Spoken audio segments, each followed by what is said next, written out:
সুস্থ মানুষ যদি ঘরে নামাজ পড়ে, মসজিদে না যাইয়া আজান শুনে ঘরে নামাজ পড়ে, দোকানে নামাজ পড়ে, কর্মক্ষেত্রে নামাজ পড়ে, সুযোগ থাকতে মসজিদে না যাইয়া যদি ঘরে পড়ে, তাহলে হাদিস পরিষ্কার, লা তুকবালু সলাতুহু, তার নামাজ কবুলই হবে না। যদি কবুল হয়ও তাহলে 2 রিকাতের নেকি পাবেন, কোনো বোনাস নাই। এই 2 রিকাত নামাজ যদি কষ্ট করে একটু হামাগুড়ি দিয়ে মসজিদে যে ইমামের পিছনে জয়েন্ট করতে পারেন, ইমামের পিছনে, তো ইমাম ওই 2 রিকাতই পড়াইবে বুরুজ আর তারিক দিয়ে। এবার 2 রিকাতের দাম হবে 1054 রাকাত, 527 গুণ। কত? 527 গুণ। তার মানে 1 রিকাতে 527 রিকাত, 2 রিকাতে 1054 রাকাত। বলবেন সুবহানাল্লাহ। শুধু জাগার পার্থক্য। এবার এই 2 রিকাত যদি আপনি মসজিদে নববীতে, মদিনার মসজিদে পড়তে পারেন, তাহলে 1000 কি বলা হয়, 1027 রাকাতে সওয়াব, এক ওয়াক্তে, 1 রাকাতে, 2 রিকাতে 2054 রাকাত নামাজের নেকি পাবেন। জাগার বেশ কম। এই 2 রিকাত যদি হেরেম শরীফের মসজিদে পড়েন, তাহলে 2,54,000 রাকাত নামাজের সওয়াব পাবেন।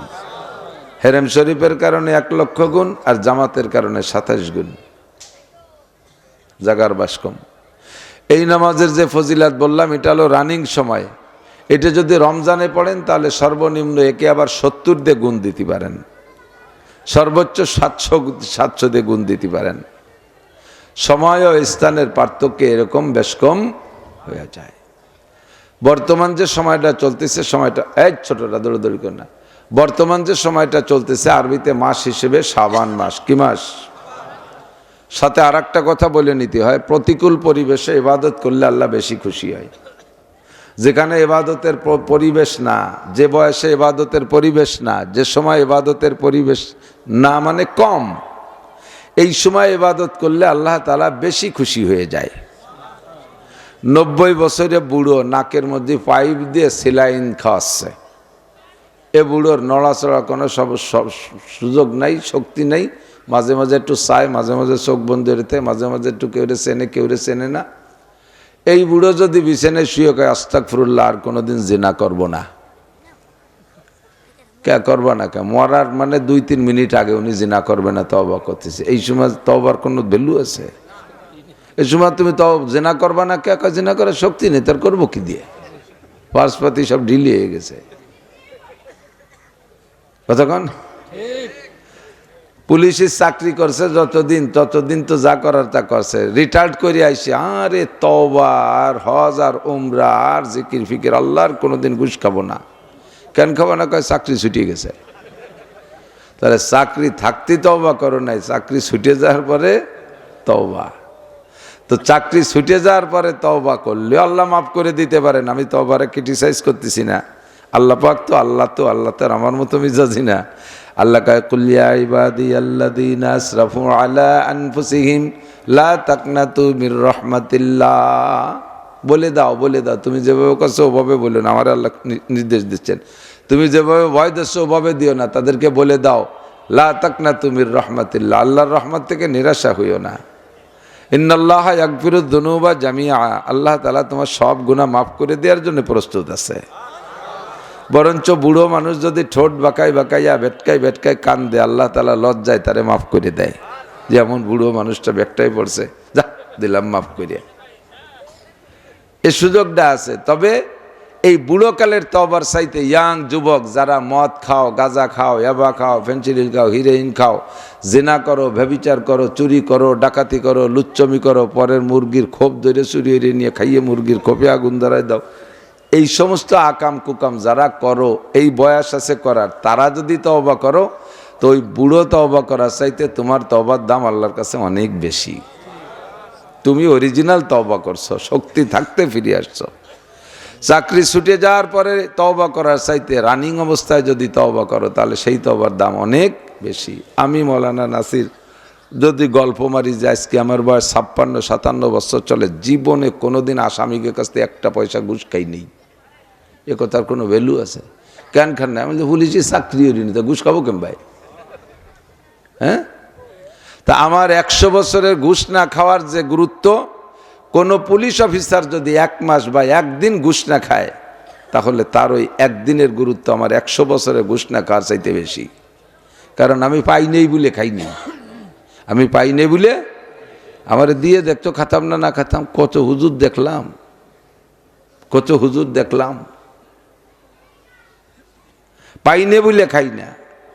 আমি যদি গল্প মারি, আমাদের মাদ্রাসায় কোনো মহিলা নাই, পুরুষ মাদ্রাসা, বড় মাদ্রাসা, সব পুরুষ আর পুরুষ। কোনো ছাত্র শিক্ষক 1 বছর মাদ্রাসার মধ্যে যদি বন্দী থাকে, বছরের শুরুতে ঢুকছে আর বছরের শেষে বেরোয় গেছে, একজন মহিলাকে সে দেখে নাই সারা বছর, সে তো ক্রেডিট ঝাড়তেই পারে। আমি 1টি বছর পর্দা করেছি, কোনো মহিলাকে দেখি নেই। কেন দেখো নাই? আমাকে মাদ্রাসায় কোনো বিটি আসেই না, কোনো মহিলা আসেই না। তো মহিলা না আসলে আমি দেখবো কোনটি?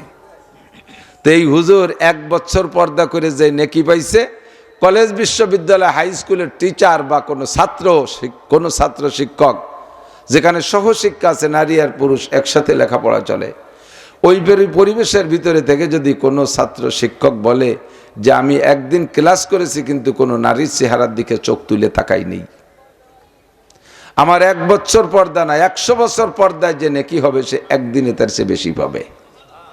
কারণ সে প্রতিকূল পরিবেশে, ওখানে বেপর্দার পরিবেশ, পর্দা নাই। কতক্ষণ তো এই চলমান পরিস্থিতি বর্তমান, আজকাল 2-3 দিন 4 দিন, আর কয়দিন আছে? 4 দিন আছে না? এই 4 দিন মহা ইনকামের দিন, বিশেষ করে দিন ইচ্ছে রাত, এটা গনিমত রাত। খালি দরজা খোলা থাকলি আয়, দরজা বন্ধ হইলে শোবেন না কেউ,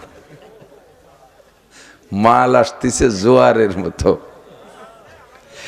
আসে নাই। ধন্যবাদ, জাযাকুমুল্লাহ। এই মাল, নির্বাচনী মাল খাওয়া, নির্বাচন ভোটের বিনিময়ে কোনো প্রার্থীর কাছে কন্ট্যাক্ট করে টাকা খাওয়া, এই টাকা খাওয়া, নিজে পায়খানা করিয়া, কি কব, ভালো বাংলা কব না গ্রাম্য বাংলা কব? গ্রাম ওটাই কি, গু খাওয়ার চাইতে খারাপ। যদি থাল বইয়া আগিয়ে গু খাচ্ছি বড়, তাহলে ভোটের বিনিময়ে টাকা খাইও, দিছি কইয়ে যা তাই কপালে। শুকরের মাংস খাওয়ার চেয়ে হারাম।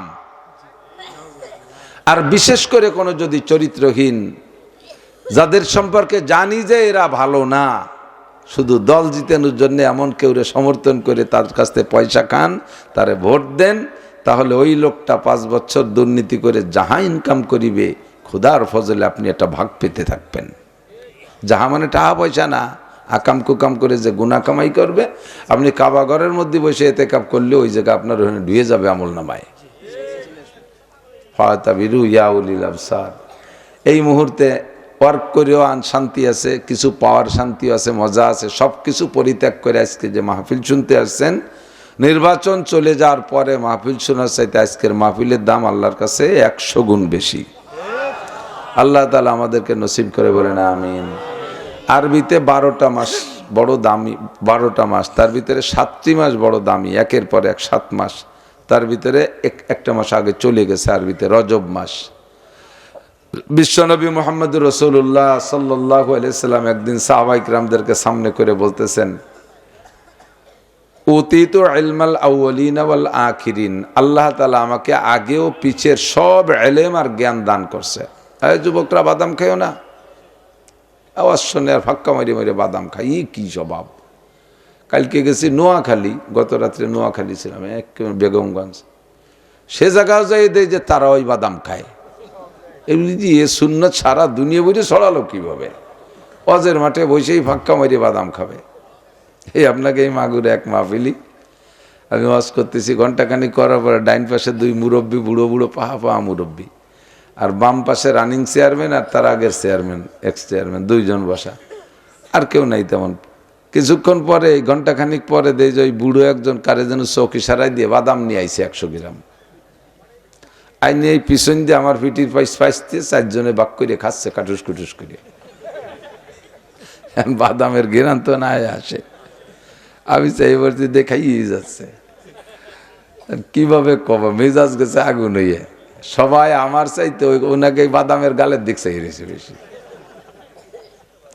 হেসে কইলাম একটু ধৈর্যের সাথে মিষ্টি ভাষায় একটু রসের সাথে কইলাম যে আমি বক্তা মানুষ, মেহমান মানুষ, আমারে মাইক ধরে লাগাই দিয়ে চার মুরব্বী আপনারা বাড়ি এলা বাদাম খাচ্ছেন, আপনারা খাবেন, আমার সাইডে দেন। কলি আমার এক মুঠ দেশে, এতে যে কি কইছি তা ছোটে বোঝে নাই, বললে আমার এক মুঠ দেশে। আমি সবাইরে বলে আপনারা রাখেন, একটু অপেক্ষা করেন, আমরা এই 5 জন বাদাম খাওয়া শেষ হলি পরে যাবে। এই বসছে, এবার বসছে, এখন না হুজুর না আমি ভুলে গেছি, আর খাবো না।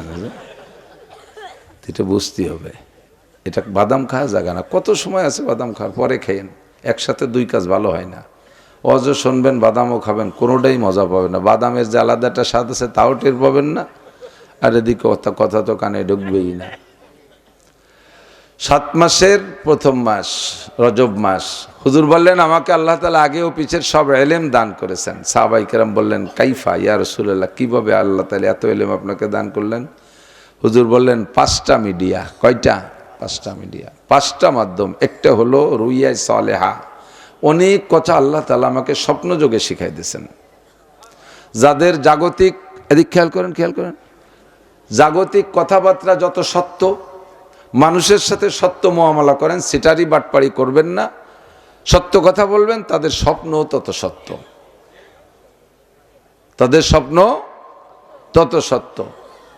আর যারা মানুষের সাথে সেটারই বাটপাড়ি বেশি করে, তারা স্বপ্ন এরকম টালটু বাল্টু দেখে, স্বপ্নের মধ্যে উল্টো পাল্টা দেখে। তো নবীরা তো আর সেটারই বাটপাড়ি করেন না, আর আমাদের নবী তো শতভাগ সত্য, ঠিক না? এই জন্য হুজুরের স্বপ্ন সম্পূর্ণ ওহী সমতুল্য। 2 নম্বর এলহাম। এলহাম মানে কোনো মাধ্যম ছাড়া সিনার ভিতরে, মাথার মধ্যে আল্লাহ তাআলা কথা তৈরি করে দিয়েছে। এই এলহাম, এই কথা তৈরি ভালো হয় মন্দ হয়, কাফের মুশরিকের হয়, আমার আপনারও হয়, আর দিনদার আল্লাহওয়ালা বুজুর্গানে দিনেরও হয়, নবী রাসূলদেরও হয়েছে। কোরআন শরীফের মধ্যে আছে ফাআলহামাহা ফুজুরাহা ওয়া তাকওয়াহা। মানুষের সিনার মধ্যে 2 প্রকার কথা আল্লাহ তাআলা ঢুকাইয়া দেয়, কিছু ভালো কথা, কিছু মন্দ কথা। তো নবী পাকের সিনার ভিতরে তো কোনো মন্দ কথা ঢুকানোর সুরত নাই, প্রয়োজন নাই। এজন্য হুজুর ইলহামের মাধ্যমে শিখছেন। 3 নম্বর হলো কাশফ। কাশফ মানে খুলে যাওয়া। হুজুর একদিন আসরের নামাজের পরে পাহাড়ের ছায়ায় বসে সাহাবায়ে কিরামদেরকে নিয়ে জান্নাত জাহান্নামের বয়ান করতেছেন। তো যখন জান্নাতের বয়ান করতেছেন, তখন জান্নাতের এই যে গাছের কথা বলছি না, গাছ লাগানো হয়, ফলদার গাছ, এই বয়ানের সময় হুজুরের সামনে হাত বাড়াচ্ছে, কেমন যেন গাছের ফল, আম টাম ইত্যাদি তুলতে জন্য হাতের যে একটা অবস্থা, ওইভাবে কেমন যেন হাত বাড়াচ্ছেন, আবার খালি হাতে। যখন হুরের বয়ান করতেছেন, তখন হুজুর এরকম মানুষের হাত ধরার মতন হাত বাড়াচ্ছে, আবার খালি হাতে আসে। সাহাবায়ে কেরাম বলেন হুজুর কি যেন ধরতে হাত বাড়ান, আবার খালি হাতে আসেন? হুজুর বলেন আমি যখন জান্নাতের ফল পাকড়ার বয়ান করতেছিলাম, সেই সময় আল্লাহ তাআলা জান্নাত আমার সামনে তুলে ধরছে, জান্নাত আমার হাতের নাগালে চলে আসছে। আমি দেখতেছি যে ফল, তা হাত বাড়ালাম যে একটা ফল ছিঁড়ে রাই তোমাকে খাওয়াবো, হাত বাড়াই আর জিব্বাইল টাইম দিয়ে সরাই নিয়ে যায়, স্মৃতি দেয় না। কয় কি হুজুর, এ জায়গা শুধু আপনি দেখে দেখে বলবেন, যাতে বলতে অসুবিধে না হয়, এই জন্যই সামনে আপনার সামনে জান্নাত ওপেন করে দিছি, খুলে দিছি, এর নাম হলো কাশফ। এই হুর আপনি হাত ধরে রাখতে পারবেন না, এটা হলো জান্নাতি হুর। শুধু হুরের বিবরণ দেওয়ার জন্য যে হুর কেমন, লাউ বাযাকাত ফিল বাহরি লাকানাত আহলা মিনাল আসাল। এই হুরদের মধ্যে কোন কোন হুর এত, তাদের মুখের লালা এত মিষ্টি, যদি 1 ফোঁটা লালা দুনিয়ার পানিতে ফেলে দিতে, এক মহিলার জিহ্বের থেকে 1 ফোঁটা লালা দুনিয়ার পানি, যে কোনো পানিতে ফেলে দিলে, পানি টু পানি তো সারা দুনিয়ার পানির সাথে সম্পর্ক আছে, যে কোনো পানিতে ফেলে দিলে সারা দুনিয়ার পানি মধুর চেয়ে মিঠে হয়ে যাইত। বিশ্বাস করতে কষ্ট হচ্ছে না? কি কয় কষ্ট হয় না? আমার তো কষ্ট হয়। সারা দুনিয়ায় যত সুগার মিল আছে, চিনির কল, সব সুগার মিলের ডেলিভারি লাইন যে চিনি বের হয়, সারা পৃথিবীর সমস্ত সুগার মিলের ডেলিভারি লাইনটা যদি আমাকে মধুমতি নদীর এই কামারখালী ব্রিজের ওখানে নামায় দেয়, আর সারা জীবন ভরে যত চিনি উৎপাদন করবে, তাতে কি 1 গাঙ্গের পানি মিঠে বানাতে পারবে? তো সারা পৃথিবীর চিনিতে 1 নদীর পানি মিঠে বানাতে পারে না, আর 1 বিটি একটু স্যাপ ফেলাই দেবে, তাতে সারা দুনিয়ার পানি মধুর চেয়ে মিঠি হবে। পানি চানছেন হুজুর কটুক পানি দুনিয়ায়, সারা দুনিয়ায় প্রায় 200 মণ পানি হবে না? 7 সমুদ্র 13 নদী, পানি কে পানি আর পানি, এত পানি মধুর চেয়ে মিঠে হবে। কোন সুবহানাল্লাহ। হুজুর বললেন এক একজন জান্নাতি হুর তাদের গায়ে পোশাক হবে। যুবক, এগুলো বলা দরকার আছে। হুজুর বলেন বাশশিরু ওয়া নাতুলা ওয়ালা তুনাফিরু। জান্নাতের কিছু আলোচনা যদি নাই করব, কোরআন শরীফ ভরে জান্নাতের আলোচনা, সূরা ওয়াকিয়ার মধ্যে, সূরা দাহার ভিতরে, সূরা নাবার মধ্যে সব জায়গায় জান্নাতের আলোচনা কেন করেছেন? যে জান্নাতের বর্ণনা বললে মানুষের জান্নাত পাওয়ার একটা লোভ হবে, জান্নাত পাওয়ার লোভ হবে, যাতে নেক আমল করবে, এই জন্যই বলা দরকার আছে। লাস্টে আল্লাহ পাক বলেন আদাতুল ইবাদিয়াস সালিহিন মা লা আইনুন রাআত ওয়ালা উযুনুন সামিআত ওয়ালা খাতারা আলা কলবি বাশার। আমি আমার নেককার ইমানদার নারী ও পুরুষ বান্দা বান্দীদের জন্য জান্নাতের মধ্যে এমন এমন নিয়ামত জীবনে কোনো চক্ষুতা দেখে নাই, বিবরণ কোনো কানেও শোনে নাই। আর যদি উলামায়ে কিরাম দুই একটা বলে তা তাদের মেনে নিতেও কষ্ট হবে। এত সুন্দর কি করে হওয়া সম্ভব? সারা দুনিয়ার চিনির কলের যত চিনি উৎপাদন হবে সব চিনি দিয়ে একটা নদীর পানি মিষ্টি করা যায় না। আর জান্নাতি একজন নারী জিহ্বার থেকে এক ফোঁটা থুতু ফেললে সারা দুনিয়ার সমস্ত পানি মধুর চেয়ে মিষ্টি হয়ে যাবে। কথাটা কত অসম্ভব। আল্লাহ পাক বলেন, ও বান্দা, এজন্যই বলেছি ওয়ালা খাতারা আলা কলবি বাশার, তুমি একটু চোখ কান বুঝে বিশ্বাস করো। যালিকাল কিতাবু লা রাইবা ফি হুদাল লিল মুত্তাকিন আল্লাযীনা ইউমিনুনা বিল গায়ব। এগুলো সব অদৃশ্যে রেখেছি তোমাদের জন্য, তুমি যদি বিশ্বাস করো তাহলে সব তোমার জন্য বরাদ্দ আছে।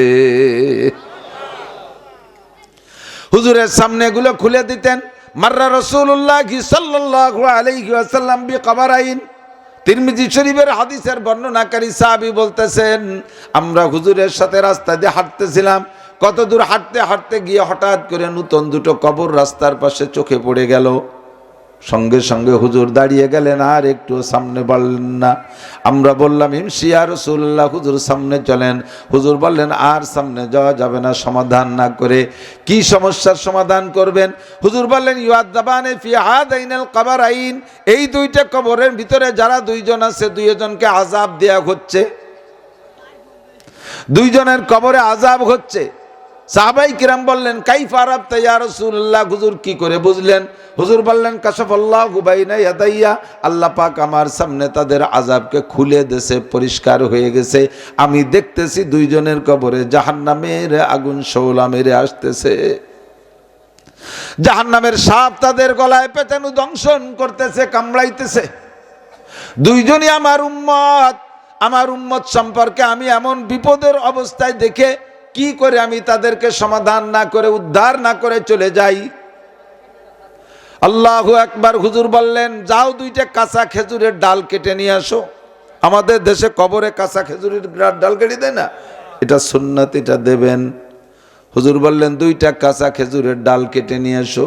দুইটা কাঁচা খেজুরের ডাল কেটে এনেকে মাঝখানে একটা একটা করে গেড়ে দিয়ে মাথা ফাইড়া দুই পাশে মাটি দিয়ে মিশাই দাও, মাটির সাথে লাগাই দাও। কি হবে হুজুর? হুজুর বললেন আমি দোয়া করছি, আর এই খেজুর গাছের পাতা যে কয়দিন সবুজ থাকবে সেই কয়দিন তাদের আযাব হবে না। তারপরে কি হবে? হুজুর বললেন আল্লাহ পাকের সিদ্ধান্ত হলো কেউকে যদি এক জগতে একবার ক্ষমা করে দেয়, কেউকে যদি এক জগতে একবার ক্ষমা করে দেয়, ওই জগতে আল্লাহ পাক আর তাকে কখনো অ্যারেস্ট করে না। কন্যা সুবহানাল্লাহ। মরার পরে হাসরের মাঠে ওঠার আগ পর্যন্ত একটা জগৎ, তার নাম হলো আলমে বরজাক, আলমে কবর। এই কবরের জগতে খেজুরির ডাল গেড়ে দেওয়ার কারণে যদি আল্লাহ পাক তাকে এই ওসিলায় একবার ক্ষমা করে দেয়, কিয়ামত পর্যন্ত আর তারে শাস্তি দেওয়া হবে না। সাহাবায়ে কেরাম বলেন ফামা বালুহুমা ইয়া রাসূলুল্লাহ, কোন কারণে তাদের দুইজনের আযাব হচ্ছে তা কি আপনাকে জানানো হয়েছে?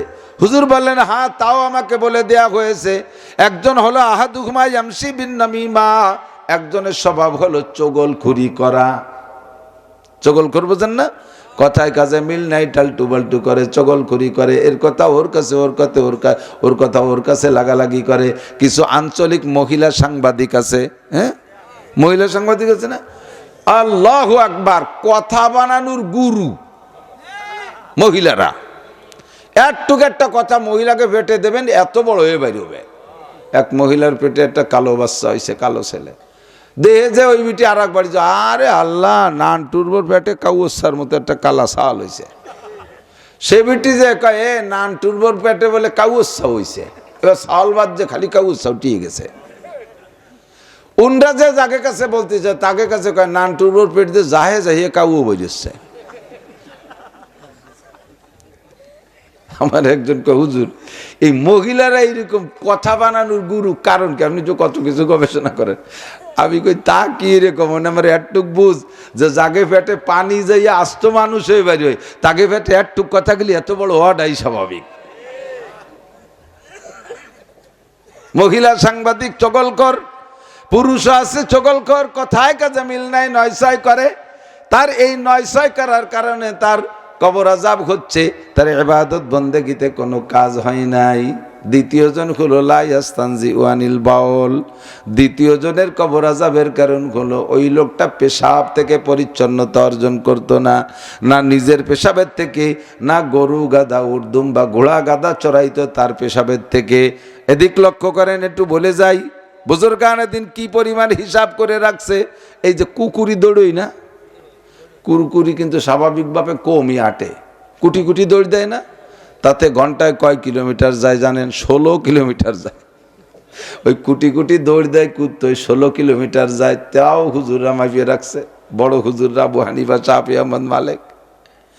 গরুতে পেশাব করে, বলদ গরু, ষাঁড় গরু, এরা পেশাব করলে যে জায়গা পড়ে সেখান থেকে 5 হাত দূর পর্যন্ত সেটে। এই 5 হাতের মধ্যে যদি আপনি দাঁড়িয়ে থাকেন, পেশাব সিটি আপনার কাপড়ই লাগছে, আপনি তো তা খেয়াল করেন নাই। এবার অজু বানায় নামাজ পড়তে গেছেন, মাওলানা বলেছে মান হাফাজা আলাস সালাওয়াত আকরামাহুল্লাহু বিখামসি খিসাল। আর যে ব্যক্তি 5 ওয়াক্ত নামাজ পড়ে আল্লাহ তাকে 5টি পুরস্কার দেয়। 1 নম্বর পুরস্কার ইউরফা আনহু যিকুল আইশ, ওই ব্যক্তির দুনিয়ায় অভাব থাকে না।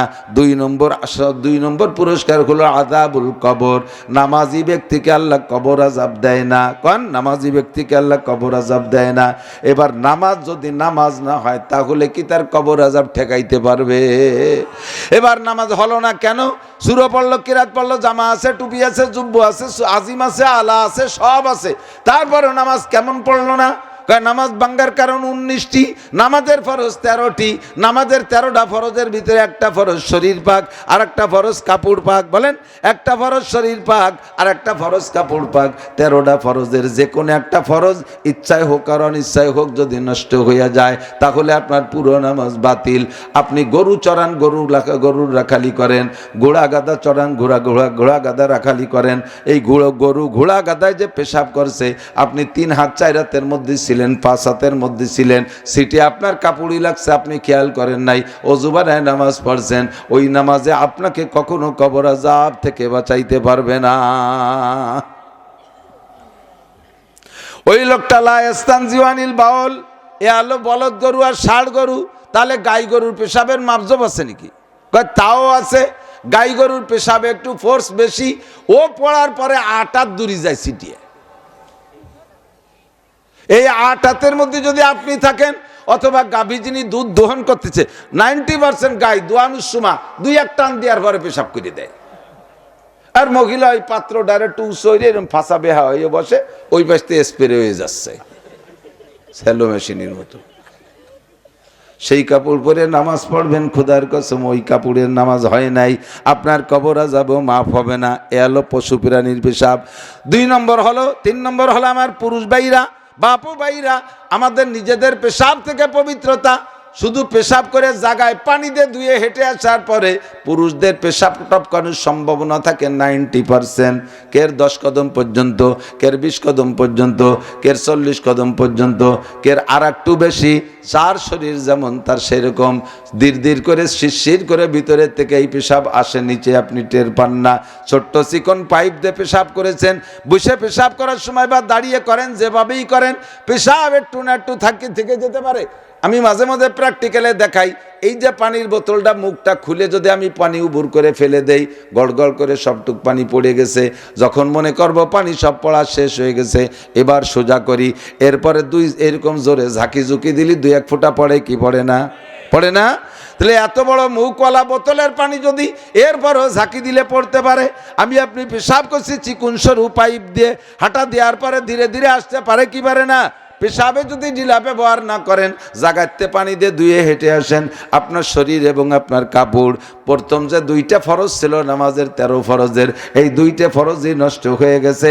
কাজেই আপনার নামাজে যে কবর আযাব থেকে বাঁচাইবে, আপনার নামাজই তো হয় নাই, তা কবর আযাব থেকে বাঁচাবে কিভাবে? যে কটা মাসালা বলছি, খুদার কসম মাজলিসু ফিকিন খায়রুম মিন ইবাদাতিস 60 সানা। এক একটা মাসালার বিনিময়ে 60 বছর নফল নামাজ ও রোজার চাইতে বেশি নেকি পেয়ে গেছেন। বলেন সুবহানাল্লাহ। আজ থেকে আমরা পাক্কা প্রতিজ্ঞা করি, তাহলে পেশাবে পুরুষরা ঢিলা ব্যবহার করবই। বলেন করব। একটু ঢিলা ঢিলা তো বড় মাটি ঢিলা রাখা লাগে না, ইদানিং টিস্যু তৈরি হয়ে গেছে।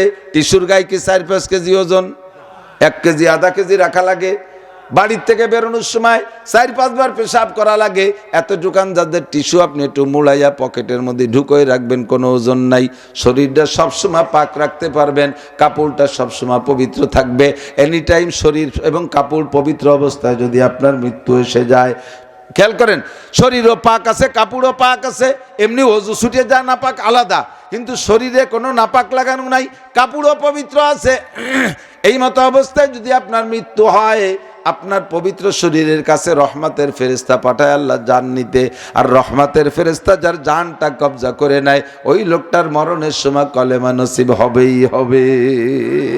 আর মরণের সময় কলেমা নসিব হইলে লাভ কি? হুজুর বলেন, মান কানা আখিরু কালামিহি লা ইলাহা ইল্লাল্লাহ ফাদাখালাল জান্নাহ। যেই ব্যক্তির জীবনের শেষ কলেমা হবে লা ইলাহা ইল্লাল্লাহ, ওই লোকটা যেন জান্নাতে চলিয়েই গেল।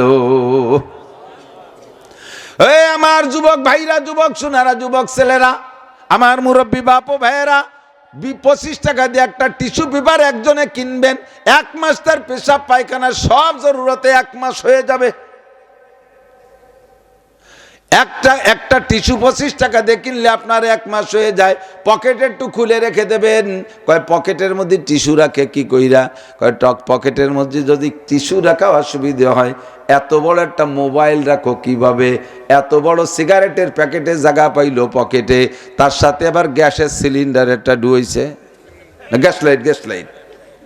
গ্যাস সিলিন্ডারে জায়গা পাইলো, সিগারেটের প্যাকেটে জায়গা পাইলো, তার ভিতরে এত বড় মোবাইলে জায়গা পালো। তোমার এতটুক টিস্যু পকেটে রাখতে সমস্যা কোন জায়গায়? টিস্যু পকেটে থাকলে শরীর পাক রাখা সম্ভব, এনি টাইম আজান হইলে নামাজ পড়াও সম্ভব। কথা কোন ঠিক কি ঠিক না? কাশাফাল্লাহু বাইনা ইয়াদাইয়া।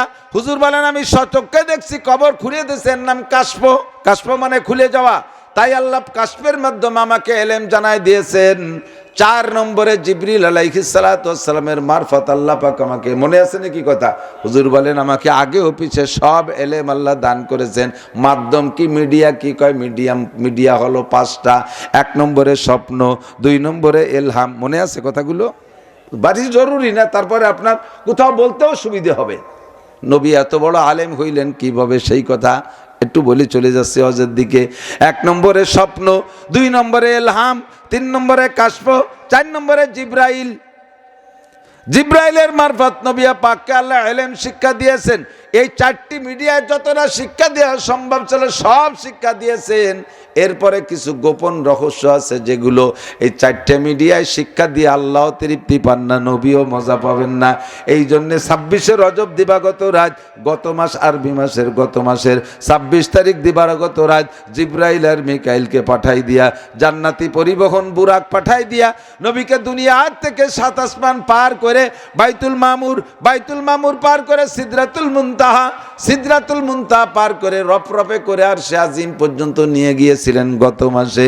আল্লাহ পাকের সামনে যে নবী বসার পরে আল্লাহ জিজ্ঞেস করছেন, বিমা জিতামি ইয়া হাবিবি মিন দুনিয়াক। ও দোস্ত, তুমি তোমার দুনিয়ার থেকে এসেছো। দোস্তর বাড়ি দোস্ত আসলে কিছু না কিছু পকেট আনা লাগে। তুমি আমার জন্য কি প্যাকেট আনছো? নবী পাক কয়, আত-তাহিয়াতু লিল্লাহি ওয়াস সালাওয়াতু ওয়াত তাইয়্যিবাত। বলেন না সুবহানাল্লাহ। আমার জানি মালি যত ইবাদত আছে, আমার পক্ষ থেকে যত পবিত্রতা, পরিচ্ছন্নতা, প্রশংসা ব্যক্ত করা সম্ভব, সব একমাত্র তোমারই জন্য নিয়ে আসছি। আল্লাহ তো আর কোনো দোকানের মিষ্টি খায় না, বাগাটের মিষ্টি খায় না।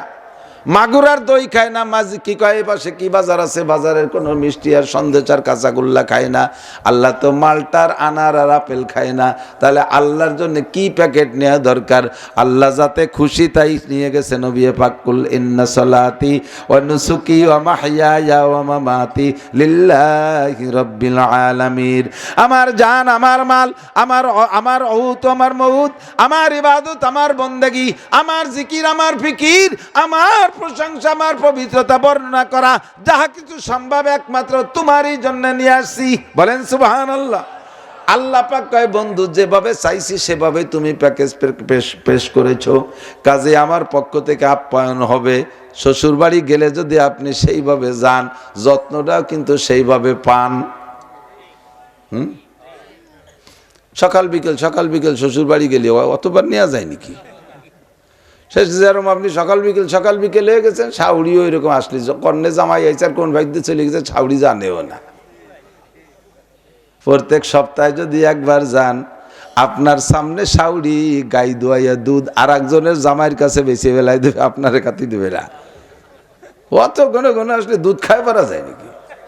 মুরগিতে ডিম পারছে, সামনের পর খালি ডিম, আর একজনের বাড়ি আর এক মহিলা আইছে, তার বাড়ি তার জামাই আইছে, সেই জামাইয়ের জন্য বেশি বেলাইছে। আরে শাউড়ি এর নিজের জামাইয়ের একটা ডিম ডেলি আসলে কয়টা খায় পারা যায়?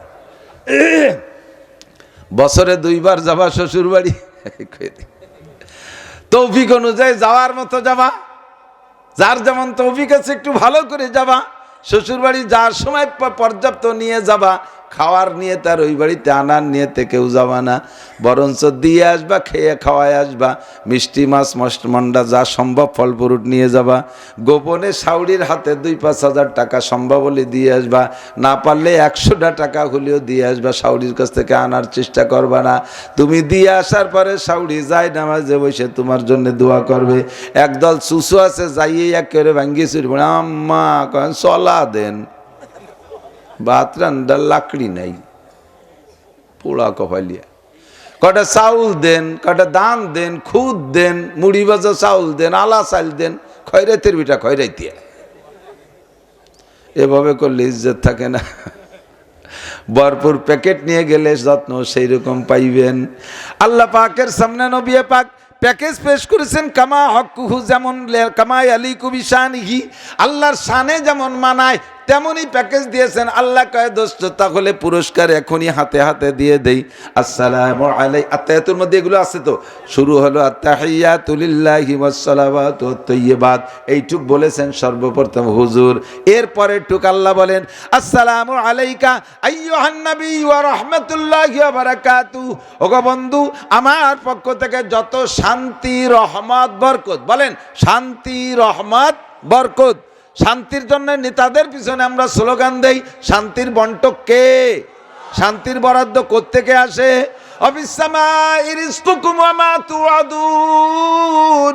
আসমান থেকে রিজিক আসে, আসমান থেকে আযাব গজব আসে।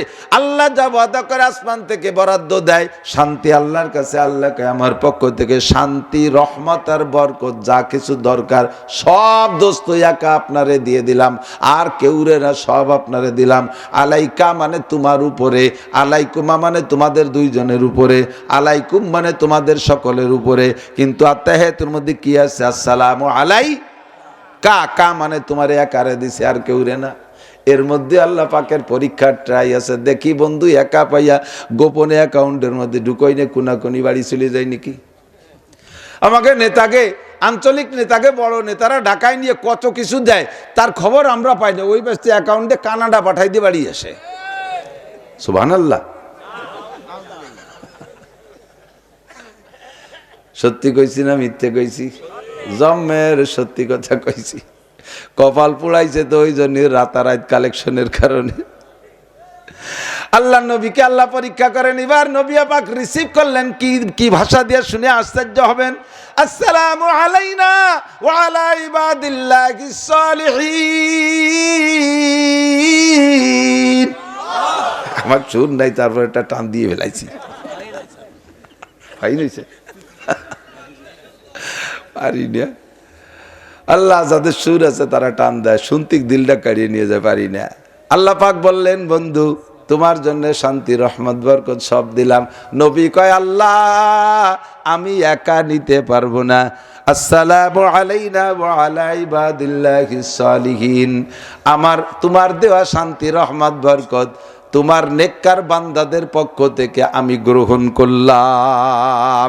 কিয়ামত পর্যন্ত আমেরিকা থেকে জাপান পর্যন্ত যত মোমেন মুসলমান আসবে সকলের পক্ষ থেকে গ্রহণ করলাম। নবী আমাদেরকে বলেন নাই রহমাতুল লিল আলামিন, আমার নবী সারা জগতের রহমত, সকলের জন্য রহমত কালেকশন করে নিয়ে আসছেন। দুইজনের কথা শেষ হয়ে গেল, আমদানি রপ্তানি লেনদেন। 8 জন ফেরেশতা ওয়া ইয়াহমিলু আরশা রাব্বিকা ফাওকাহুম ইয়াওমাইযিন সামানিয়া, আল্লাহ পাকের আরশ বহন করে রাখছে 8 জন ফেরেশতা। বহু দূরে দূরে, তারা কিন্তু দাঁড়ে বেড়ে না যে এই রাস্তার ওই পাশে এরম না, বহু দূর।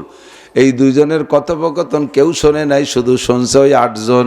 ওই 8 জন জায়গায় বসে কে আশহাদু আল্লাহ ইলাহা ইল্লাল্লাহ ওয়া আশহাদু আন্না মুহাম্মাদান আবদুহু ওয়া রাসূলুহু, দুইজন যা বলা বলি করছেন, আমরা 8 জন সাক্ষী। আশহাদু মানে সাক্ষী দিচ্ছি। কি সাক্ষী দেই? আশহাদু আল্লাহ ইলাহা ইল্লাল্লাহ ওয়া আশহাদু আন্না মুহাম্মাদান আবদুহু ওয়া রাসূলুহু, আল্লাহ ছাড়া কোনো মাবুদ নাই আর মুহাম্মাদুর রাসূলুল্লাহ আল্লাহর বান্দা ও রাসূল। এই কথার সাক্ষীর মাধ্যমে দুইজনের লেনদেন যা করছেন সব আমরা সাক্ষী। এর মানে এটা নয় যে ওই 8 জন সাক্ষী না থাকলে আল্লাহ আল্লাহর রসুল এই লেনদেনে সিটারি বাটপাড়ি করবে, এরকম নাকি? কিন্তু উনরা সাক্ষী দিছেন, সাক্ষী হয়ে রয়েছেন, নিজেরা বলতেছেন। এই জন্যে আত্তাহিয়াতুন নাম হলো তাশাহুদ, এখানে সাক্ষ্য প্রদান করা হয়। সামনের পর বসাইয়া আত্তাহিয়াতু শেষ, সূরা বাকারার শেষ 2 আয়াত নবী পাককে আল্লাহ নিজ জবানে পড়াই দিয়েছে। আমানার রসুল থেকে নিয়ে শেষ পর্যন্ত কোরআন শরীফের বাকি সব টুক জিব্রাইলের মাধ্যমে পাঠাইছে। আমানার রসুল থেকে শেষের টুক আল্লাহ নিজেই পড়াই দিয়েছে আর সে আজিমে বসাইয়া। বলবেন সুবহানাল্লাহ। এরপরে কয় দোস্ত 50 ওয়াক্ত নামাজ নিয়ে যান। কিচ্ছা সবাই জানেন, লাস্টে কমতে কমতে 5 ওয়াক্ত খামসু সালাওয়াত। যাওয়ার পথে যান ইন্দা সিদরাতুল মুনতাহা, ইন্দাহা জান্নাতুল মাওয়া, সিদরাতুল মুনতাহার একেবারে নিকটে একটা জান্নাত, ওইটার নাম জান্নাতুল মাওয়া। এরপরে একে একে 8টা জান্নাত আছে, সবগুলো আপনি ঘুরে দেখে যান, উম্মতকে বিবরণ বিশ্লেষণ যাতে কিছু হলেও বলতে পারেন। 8টা জান্নাত দেখানোর পরে 7টা জাহান্নাম, হুজুর একটু দেখে যান। যাইয়ে জাহান্নামের সাজা শাস্তি উম্মতরে একটু বইলেন, কোথায় কি দেখে গেলেন একটু বলবেন। এইভাবে বিস্তারিত যেটুক বাকি ছিল আর সে আজিমের বিশ্ববিদ্যালয় ভর্তি কইরা আল্লাহ পাক নিজে উস্তাদ হয়ে মুহাম্মাদুর রাসূলুল্লাহ সাল্লাল্লাহু আলাইহি সাল্লামকে ছাত্র বানাইয়া একেবারে আমনা সামনা ফেস টু ফেস পড়াই দিয়েছেন। এই জন্য হুজুর বলেন ওই দিন আমারে আল্লাহ যা পড়াইছে, দুনিয়ায় পিছনে যা চলে গেছে আর সামনে কিয়ামত পর্যন্ত যা হবে, সব এলেম আল্লাহ পাক আমারে দান করেছে। এই জন্য গত মাসটা দামি আর চলতি মাস লাইলাতুন নিসফে মিন শাবান, 15ই শাবান চলে গেছে। প্রত্যেকে মসজিদের ইমামের কাছে শুনেছেন, আর আমি ব্যাখ্যা বিশ্লেষণ বলবো না। সামনে যে মাসটা আসছে সাইয়্যিদুশ শুহুর, জীবন ভরের ফাজাইল ও বারাকাত শুনেছেন। আমি তার থেকে 2-1টা বলি। নবী পাক যতদিন মক্কায় ছিলেন, 13 বছর ছিলেন মক্কি নবুয়তি জিন্দেগি। 53 বছর জন্মের পর থেকে মক্কায় কাটাইছেন। 40 বছর চলে গেছে নবুয়তি পার আগে, নবুয়তি পার পরে আর 13 বছর। এই 13টা বছরের ভিতরে মাত্র শুধু ফরজ নামাজই মক্কায় থাকতে ফরজ হয়েছে, আর কোনো কঠিন হুকুম মক্কায় থাকতে ফরজ হয় নাই। রোজা, হজ, যাকাত যা কিছু সব মদিনায় যাওয়ার পরে ফরজ হয়েছে। এই জন্যে বলা হয় মক্কার 13 বছর নবুয়তির যে 13 বছর মক্কায়, এইটা হলো নবুয়তির শিশুকাল। খেয়াল করে নেই, নবুয়তির নাবালেগ কাল। নাবালেগদের উপরে রোজা ফরজ, নামাজ ফরজ, হজ ফরজ, যাকাত ফরজ, শরীয়তের কোনো বিধান আসে না। মক্কায় যে 13 বছর আসছে শুধুমাত্র নামাজটা ফরজ করেছেন, আর বাকি কোনো হুকুম আসে নাই। এই জন্যই বলা হয় নবুয়তির প্রথম 13 বছর মক্কি জিন্দেগি, এটা হলো নবুয়তির শিশুকাল। কঠিন কোনো মশলা আসে নাই। আল্লাহু আকবার। মদিনায় যাওয়ার পরে আল্লাহ পাক একে একে ফরজ করা শুরু করছেন। প্রথম যে কুবায় ছিলেন 7 দিন, ও জায়গা কুবা মসজিদ ভিত্তি স্থাপন করে তারপরে শুক্রবারে রওনা দিয়েছে মদিনার দিকে। মদিনার থেকে কি বলা হয়, কুবা থেকে মদিনা 3 কিলোমিটার, হাজী সাহেব যারা গেছেন তারা জানেন, কুবা থেকে মদিনা 3 কিলোমিটার, মাঝখান পর্যন্ত গেলে হেঁটে যাচ্ছেন, তখন তো দুনিয়ায় কোনো মসজিদ নাই। ওই জায়গা গেলে জিবরিল এসে কয়, হুজুর আজকে এখন থেকে জুমার নামাজ ফরজ, শুরু হয়ে গেছে জুমা ফরজ। কিভাবে পড়বো শিখাইতেছেন সিস্টেম। ফাঁকা মাঠের মধ্যে সাহাবায়ে কিরামদেরকে নিয়ে হুজুর খুতবা দিয়ে জুমা পড়লেন। এরপরে মদিনায় যাওয়ার পরে মসজিদে নববী নির্মাণ করলেন। যে জায়গা সর্বপ্রথম হুজুর জুমার নামাজ পড়েছিলেন ওই জায়গায় একটা মসজিদ নির্মাণ করা হয়েছে। ওই মসজিদটার নামই হলো জুমা মসজিদ। পৃথিবীতে সর্বপ্রথম ওখানে জুমার নামাজ ফরজ হয়, আর ওই মসজিদ সেই উপলক্ষে এই জন্য মসজিদটার নাম হলো জুমা মসজিদ। মদিনায় যাওয়ার পরে এবার জিহাদের হুকুম আসলো। জিহাদ ফরজ, মক্কায় থাকতে জিহাদ ফরজ হয় নাই। একটু বলে যাই, খেয়াল করেন, আমরা জিহাদ জিহাদ বলে নাচি। জিহাদের একটা টাইম আছে, জিহাদের একটা অবস্থা আছে, একটা সময় আছে। ওই সময়ের আগে জিহাদ ফরজ না। নবী পাক মক্কায় থাকতে আল্লাহ জিহাদ ফরজ করেন নাই। মক্কায় যখন ছিলেন তখনও কয়েকশো কাফের মুসলমান হয়ে সাহাবা হয়ে গেছে। হযরত আবু বকর, উমর, উসমান, আলী, আরো বড় বড় সাহাবায়ে কিরাম কিন্তু মক্কায় থাকতে সাহাবা হয়ে গেছে। 100, 200, 500 হয়ে গেছে। সব হিজরত করে পরে মদিনায় গিয়েছিলেন। আল্লাহ পাক রব্বুল আলামিন নবী পাকের উপরে মক্কায় থাকতে জিহাদ ফরজ করে নাই। কয়েকে জিহাদ ফরজ করলেন না কেন? আল্লাহ যদি ইচ্ছা করতেন নবী পাকের পর জিহাদ ফরজ করে হুজুরকে মাঠে নামায় দিতেন, যাও কাফেরের সাথে লড়াই করো, আমি হাজার হাজার লক্ষ লক্ষ ফেরেশতা দিয়ে তোমার সাথে সাহায্য করব। পারতেন কি পারতেন না? হাজার হাজার ফেরেশতা লাগে না, বিশ্ব মস্তান ফেরেশতা একজন আজরাইল। সব মস্তানের আলুয়া টাইট দেয় এক মস্তান। কতক্ষণ? একে টাইমে কোটি কোটি মানুষের জান নিতে আজরাইলের কি বছর ভরি সময় লাগে নাকি? মুহূর্তের মধ্যে নিয়ে যাইতে পারে। এই আজরাইলকে যদি বলতো তুমি একখান তরবারি নিয়ে কচু কাটা করবা খালি আমার রসুলের পক্ষে থেকে, তাতেই হয়ে যেত।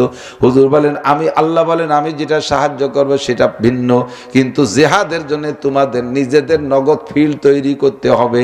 ওয়াইদ্দু লাহুম মাস্তাতাতুম মিন কুওয়া তুরহিবুনা বিহি আদুওয়াল্লাহ। চলে যাবো আজের দিকে, আমার দিক তাকান, এসে গেছে বলে গেলাম। তবে জিহাদ নফল না ফরজ?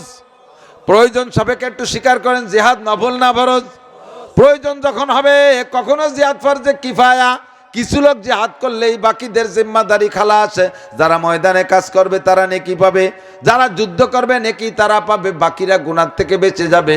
আর কখনো কখনো জিহাদ ফরজে আইন হয়ে দাঁড়ায়, সে সময় সাবালেগ নারী আর পুরুষকে এরই ঘরে বসে থাকার কায়দা নাই, সকলকে নেমে পড়তে হবে। প্রয়োজন যদি এরকম আসে, ডাক আসে, আমরা সকলে রেডি আছি তো?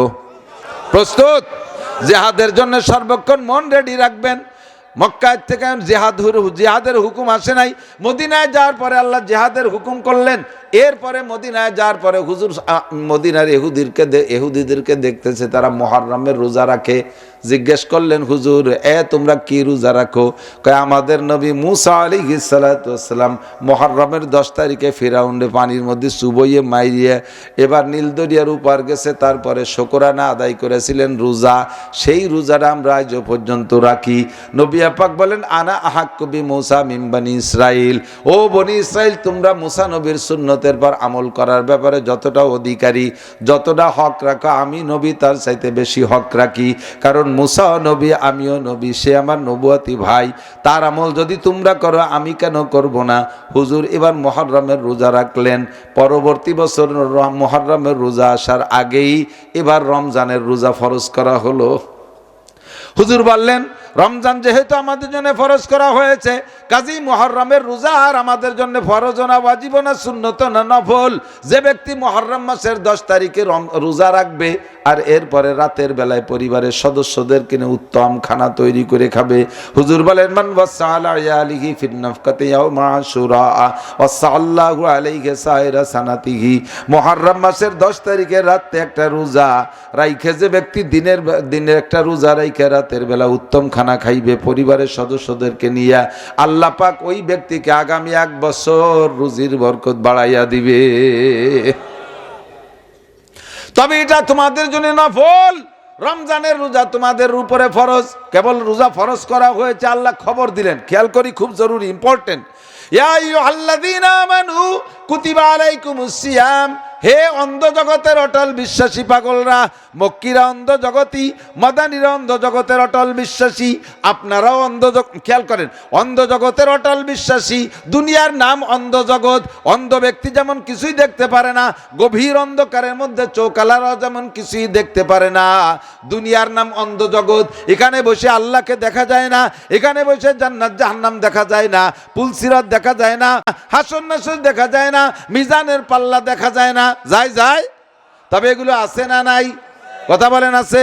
আরে ভাই, আল্লাহ আছে, হাসর হবে, মিজান আছে, পুলসিরাত আছে, পার হইতে হবে, জান্নাত আছে, জাহান্নাম আছে। এগুলো আপনারা কেমন বিশ্বাস করেন? কোনোদিন দেখেন নাই, তারপরও বিশ্বাস করেন। এমন বিশ্বাস, আবার এমন বিশ্বাস করেন, এই বিশ্বাস থেকে আপনাকে সরে যেতে যদি বলা হয় যে না, তুমি আল্লাহকে মানো না, তুমি নবীকে মানো না, কোরআন সুন্নাহ মানো না, তুমি কাফের হইয়া যাও, তুমি এগুলো থেকে স্লিপ করো, তোমাকে বাংলাদেশের প্রেসিডেন্ট বানাই দেওয়া হবে বিনা নির্বাচনে 5 বছরের জন্য। রাজি আছেন কেউ? আছেন কোন আল্লাহর বান্দা?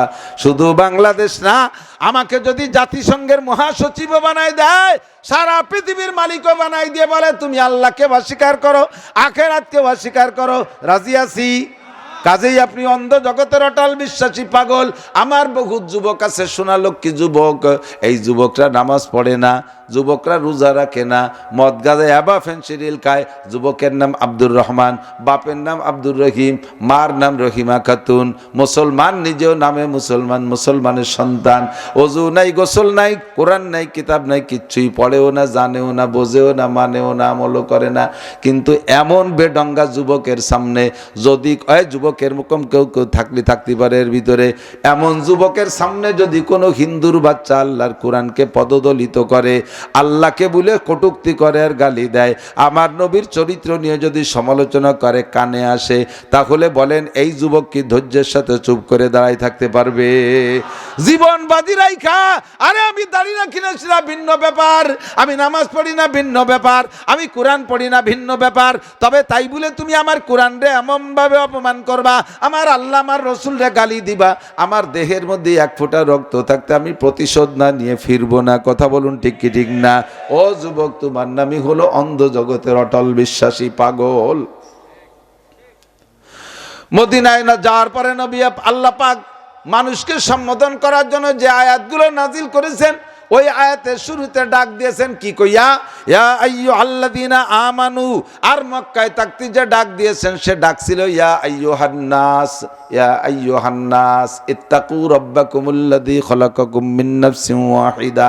এমন করে বহু আয়াতের শুরু দেয়া আছে ইয়া আইয়ুহান নাস, হে মানব জাতি। ওই সময় হিন্দু, বৌদ্ধ, খ্রিস্টান সকলকে সামনে নিয়ে আল্লাহ আহ্বান করেছেন। মক্কা থেকে মদিনায় নবী হিজরত করে যাওয়ার পরে এবার আল্লাহ আহ্বানের ভাষা পাল্টায় দিয়েছেন। আল্লাহ কয় ইয়া আইয়ুহাল্লাযীনা আমানু, শাব্দিক তরজমা হলো হে ওই সকল মানুষ যারা ঈমান গ্রহণ করেছো, আর এর তাত্ত্বিক তরজমা হলো হে অন্ধ জগতের অটল বিশ্বাসী পাগলরা, তোমরা পাগল, পাগলের কাজে কাম তোমরাও দেখতেছি সেই কামই কর। আবার খেয়াল করেন, এদিক ওদিক খেয়াল করলে হবে না, চলে আসছে জায়গা মতো, ওয়াজ আলো গাই দোয়ানুর মতো, শুরু দিয়ে ফানাতে শেষে যে দোয়াতি হয়, বিনা ফানানুতে বান্দরে টান দিলে বান ছিঁড়ে যায়, দুধ বেরোয় না। ওয়াজের শুরুতে যাইয়েই আসলটুক কোয়া যায় না, আগদে সাজায় গুজায় শেষে যে দোয়াতিয়ায় চলে আইছি, দোয়ানুর কাছাকাছি ফানানু ফিরায় অর্ধেক হয়ে আইছে। আল্লাহ পাক ডাকতে বলে ইয়া আইয়ুহাল্লাযীনা আমানু, হে আমার অন্ধ জগতের অটল বিশ্বাসী পাগলরা। পাগল কইলেন কেন? কয় পাগলে স্বাভাবিক নিয়মের ব্যতিক্রম চলাফেরা করে। কথা কন, দেখবেন এই রাস্তায় যে পাগল হাঁটে, উড়ে জোরে হাঁটতেছে, কেমন যেন কোটি কোটিটার ক্ষয়ক্ষতি হয়ে যাচ্ছে, চাইতে হাঁটছে, ঠেয়ানোর জন্য যাচ্ছে, হঠাৎ করে গাছতলা ব্রেক করে শুয়ে রয়েছে। কথা কন, নিজের ঘরে আগুন লাগাই দিয়া পরের ঘরের আগুন নিবে, এর নাম পাগল। মারে ভাবি কয়ে ডাকে, বউরে বউরে মা কয়ে ডাকে, যত উল্টো পাল্টা, রাস্তার ছেঁড়া কাপড় আর পুরন শুকনো গোবর দিয়ে বস্তা ভরে, অথচটা হাতে 1000 টাকার নোট দিলি পরাত পরাত করে টেনে ছিঁড়ে বেলায় দেয়, এর নাম হলো পাগল। ঠিক না? সাহাবাই কিরামদেরকে আল্লাহ পাগল বলে ডাক দিলেন কেন? কয় মক্কায় যারা আছে তা মক্কা থেকে যারা হিজরত করে মদিনায় আছে তারাও পাগল। মক্কায় দামি দামি জায়গা জমি ব্যবসা বাণিজ্য এমনকি স্ত্রী পরিজন সন্তানও ফেলাই তুইয়া আল্লাহর মহব্বতে নবীর প্রেমে পড়ে মদিনায় চলে আসছে। এমন এমন জায়গায় জায়গা ফেলাই আসছে যেই জায়গার 1 ফুট জায়গা কিনতে 1 ফুট স্বর্ণ লাগে। একেবারে কাবা ঘরের গায়ে কাবার পাশ দিয়ে সাহাবাই কিরামদের বাড়ি। যারা হাজী সাহেব গিয়েছেন মসজিদে আবু বকর বাবে আব্দুল আজিজের থেকে মিসফালার দিকে নামতে শুরুতে যে বিশাল বিল্ডিং মনে হয় 40 তলা হবে, 1 বিঘের মতো জায়গার উপরে বিশাল বিল্ডিং। এই বিল্ডিংটা হযরত আবু বকরের বাড়ির জায়গায়। ও জায়গায় এখন জায়গা কিনা বেচা হয় না। যদি কেউ কিনতে চায় 1 ফুট জায়গা কিনতে 1 ফুট স্বর্ণ দিলেও বিক্রি হয় না। এমন দামি জায়গা, সুখের সব কিছু ব্যবসা বাণিজ্য ছেড়ে ফেলাই দিয়া একেবারে খালি হাতে মদিনায় চলে গেছে। ঘর নাই, বাড়ি নাই, ছেলে নাই, মেয়ে নাই, বউ বাচ্চা সব ফেলাই গেছে। এর চাইতে বড় পাগলামি কিছু হতে পারে নাকি? কথা বলেন। এই জন্যই কয় হে আমার অন্ধ জগতের অটল বিশ্বাসী পাগলরা। এবার মদিনার যে আনসাররা এনাদেরকে আশ্রয় দিয়েছেন তাদেরকে আল্লাহ কেন পাগল বললেন? কয় তারাও পাগলামি করেছে।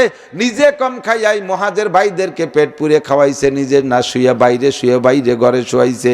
দিতে দিতে দিতে দিতে সব 2 জন সাহাবার মধ্যে হুজুর উখুয়াত তৈরি করে দিয়েছেন। আরবিতে কয় উখুয়াত, বাংলায় বলে ভ্রাতৃত্ব। হুজুর বলছেন একজন আনসারকে একজন মুহাজিরের সাথে সম্পর্ক করে দিয়ে কয় এইটা তোমার ভাই, তোমার আপন ভাই যদি না খেয়ে থাকে তাহলে তুমি কি সহ্য করতে পারবা? তুমি খাবার, ভাই খাবে না তা যেমন হবে না, নিশ্চয়ই ভাইরে 1 লোকমা দিয়ে তুমি খাবা। এইটা তোমার ভাই, তুমি খাইলে সেও খাবে, তুমি পড়লে সেও পড়বে, তুমি ঘুমাইলে সেও ঘুমাবে। একভাবে সব কিছুর ভাগ দিতে হবে। আনসার সাহাবারা সব কিছু মেনে নিয়েছে। কন্যা সুবহানাল্লাহ। এক আজীব ঘটনা, এটা এক জায়গা না, আরো কয়েক জায়গা ঘটছে। এক সাহাবা এসে কইতেছে হুজুর আমার সাথে যে বাইরে ভাই বানাই দিয়েছেন, যা যা দিয়ার সব তো দিছি, কিন্তু আমি একটু জিনিস অনুভব করতেছি উনি তো মক্কায় থাকতে বউ ছিল, উনি তো আসার সময় সে বাবিরে নিয়ে আসতে পারিনি। একটা লোক জীবনও বিয়ে না করে একভাবে জিন্দেগি কাটাই দিতে পারে, কিন্তু একটা লোক যদি একবার বিয়ে করে এর বউ যদি তালাক হয়ে যায় বা মরে যায় এরপরে কিন্তু বউ ছাড়া থাকতে পারে না। কতক্ষণ একটা মহিলা সারা জীবন বিয়ে হবে না, এভাবে জিন্দেগি কাটাই দিতে হবে। কিন্তু একবার যদি স্বামী স্পর্শী হয় তারপরে স্বামী মারা যাক বা তালাক হয়ে যাক তারপরে কিন্তু অস্থির হয়ে যায়, বিয়ে না করে আর পারে না। তো অনেক সাহাবা আইছে বিয়ে ছাড়াই তারা একভাবে রয়েছে, কিন্তু আমার এই ভাই তো বউ ছিল কিন্তু বউ আনতে পারিনি, সব তাই তো দিলাম, এটার কি আর যায় হুজুর? হুজুরকে মিয়া দেওয়া আল্লাহ দিন দিলি পারে ওরা বিয়ে শাদী করবে, কবে করবে? ওনার তো কষ্ট হবে, আপাতত একটা খেদমত করবো নাকি হুজুর? হুজুরকে তা কি কয় আমার 2টি বউ আছে একটা দিয়ে দেই।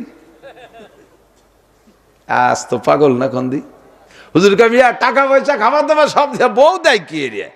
কয় যে হুজুর উতাল্লিক ওয়াহেদাতান, একটারে তালাক দিয়ে দেব, ইদ্যত পালন করার পরে ভাইয়ের সাথে বিয়ে করাই দেব। হুজুর কয় তোমার প্ল্যান বড় সুন্দর, শরিয়ত সম্মত বুদ্ধি খাটাইছো।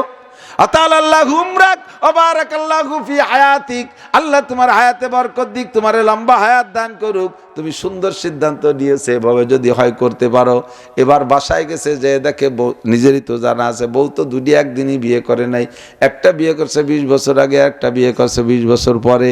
পরেরটা তো নতুন আছে, তাজা আছে, ইয়াং আছে, সুন্দরী আছে, আর আগেরটা তো বুড়ি হয়ে গেছে, ঢিলাঢালা হয়ে গেছে। কুন্ডারে তালাক দেবে আর কুন্ডারে ওনার সাথে বিয়ে দেবে, নিজেই দুশ্চিন্তার মধ্যে পড়ে গেছে। ইতিমধ্যে আয়াত মনে পড়ছে কুল্লু জাদিদিন লাযিজুনের পর, যে সব নতুনের মধ্যে স্বাদ বেশি। আর আল্লাহ কয় লান তানালুল বিররা হাত্তা তুনফিকু মিম্মা তুহিব্বুন, যে জিনিস তুমি নিজে পছন্দ করো ওইটা দান না করা পর্যন্ত নেকি পাইবা না। বউ যদি দানই করতে হয় তাহলে বুড়িটা না নতুনটা? কথা কয় না, নতুনটা দিতে হবে। বুড়িটা দান করার চাইতে নতুনটার তোমার নতুনটার প্রতি আকর্ষণ বেশি, টান বেশি, ওইটা না দিলে নেকি পাইবা না। সাথে সাথে ভাবলেন আমি বুড়িডারে তালাক দিলাম, ভাই যদি সেটা পছন্দ করে বিয়ে না করে সে আর এক ঝামেলা, অথবা আমি নতুনডারেই তালাক দিলাম, যদি তার নজর আবার বুড়ির প্রতি পড়ে থাকে তাহলে তো নতুনডারে সে বিয়ে না করলে 2 সমস্যা হলো, একদিকে ও বিয়ে করলো না, এদিকে আমার বউও ছুটে গেল। কাজে 2 ডেরে সাজাই গুজাই সামনে চেয়ারে বসাই দিয়ে কই ভাই তুমি লাইক দাও, ফেসবুকে লাইক না, ওই একই লাইক, তুমি পছন্দ করো যেটা তুমি পছন্দ করবা ওইটা তালাক দিয়ে তোমার সাথে বিয়ে করাই দেব। পাগলামি কারে কয়? আল্লাহু আকবার। এবার ওই সাহাবা এ কি কয় নাকি, মুখ দিয়ে কয় যে আমি তাহলে নতুনটাই নেবো, পরের বউ ছাড়িয়ে দিচ্ছে, তাই কি কয়া যায় যে নতুনটা আমারে দাও? যা দিচ্ছে তাই তো আলহামদুলিল্লাহ। কিন্তু মুখে কিছু না বইলা বলতে পারতেছে, কয় ভাই তাড়াতাড়ি কন, বেলা চলে যাচ্ছে, রাত বেশি হচ্ছে। কয় না কি কব, লজ্জা লজ্জা হতে যায়। তো মুখে কিছু বলেন নাই, কিন্তু উনি ওই দেখার ভিতর দিয়া বুড়ির দিকে তাকায় যদি একবার, নতুনটার দিকে তাকায় দুইবার।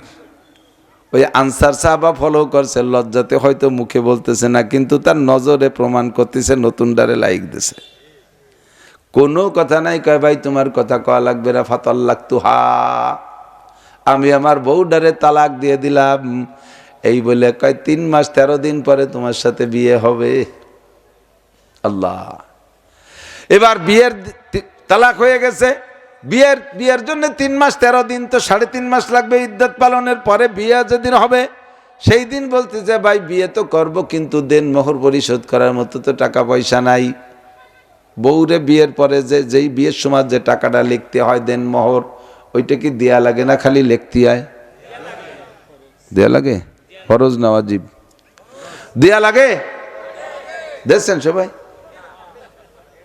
আমরা বাসর রাত্রি মাপ চাইয়ে নিছি, দুদু ভাষায় সালা বান্ধে যাইও, বাড়িতে শুয়ে পড়বা, গড়ে যাবা।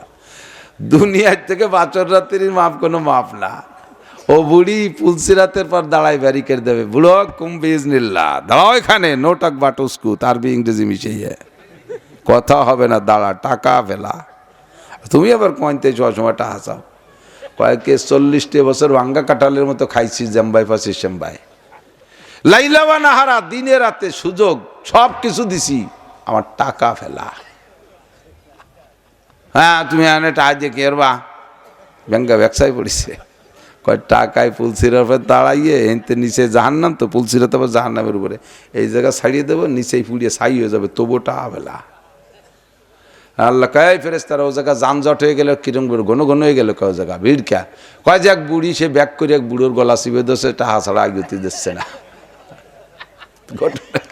দেন মোহরে টাহা পাবে, কয় দাও তাই, কয় তো আনি নেই, কাফনের কি পকেট আছে নিজে, টাকা পয়সা তো আনি নেই। আইনুদ্দিন আজাদ গায় না, এত টাকা রাখবা কোথায়, কাফনের তো পকেট নাই, ঠিক না? দেন মোহরের টাকাও তো নিয়ে যান নাই, দেবেন কোত্থেকে? আল্লাহ পাক বলবে বুড়োর আমল নামা থেকে বুড়ির আমল নামায় প্রত্যেক 2 পয়সার বিনিময়ে 700 রিকাত করে নামাজ পকেটে দাও, ট্রান্সফার করে দাও। 100 পয়সায় 1 টাকা, তার 2 পয়সায় 700 রিকাত। বুড়ি ওই জায়গা কোনো মতো ছাড় দেবে না। আমি আসার সময় শুনলাম এই জায়গায় কোন দুজন বয়ান করতেছিল, এটাই সত্য। ইয়াউমা ইয়াফিরুল মারউ মিন আকিহি ওয়া উম্মিহি ওয়া সাহিবাতিহি ওয়া বানিহি লিকুল্লি ইমরিইম মিনহুম ইয়াউমাইযিন শানুন ইউগনিহি। প্রত্যেকে, এনি ম্যান এভরিবডি, ইয়া নাফসি ইয়া নাফসি। কিসের বউ, কিসের ছেলে মেয়ে, কিসের স্বামী, কোনো কিছুর পাত্তা নাই, আমাকে বাঁচতে হবে, আমাকে। দেখছেন না এই যে কয় সপ্তাহ আগে ভূমিকম্প, দেখছেন না ফেসবুকে, একটুক ছেলে নিয়ে গেছে বাপে মার্কেট করতে, ভূমিকম্পে যাই দিলি পারা, ছেলে কোথায় বাপ কোথায় খবর না, বাপে ছেলে ফেলাই তুই দিয়ে দৌড়। এত আদরের ছেলে তাই ভুলে গেছে এক জাকিতি। আর ওই দিন কি হবে?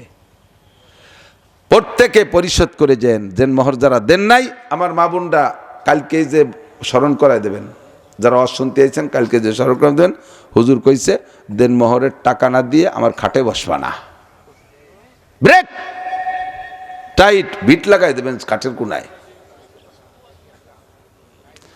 হ্যাঁ, একটু হেসে উড়াই দিয়েন না, একটু হেসে উড়াই দিয়েন না। 2 কাঠা জমি লিখে দেন, বাড়ি লিখে দেন বোন নামে, তবু আপনার পিঠ বাঁচান। দেন মোহরের টাকা দিলি যাবে কোন জায়গায়? বেগুনি তেল দিলি কোন জায়গায় যায়? পেটেই যায় না। বেগুনি ঘি দিলি কোন জায়গায় যায়? ওই বেগুনি তো পেটেই যায়, তাহলে বেগুনটা ঘি দিতে লস কি? বউরে দেন মোহরের টাকা দেবেন, ওই টাকা দিয়ে আপনার ছেলে মেয়েই সে লালন পালন করবে, অসুবিধে কি? বরং সেটা একটা ফান্ড আলাদা জমা থাকলো, আপনি দিনা পরিশোধ হয়ে যাবেন। কতক্ষণ? কালকেই এই টাকাগুলো পরিশোধ করে দিয়ে দেবেন। আমাদের মোহর 25,000 টাকা, বাহি বিয়ের শেষে নগদ দিতে পারিনি সে সময়।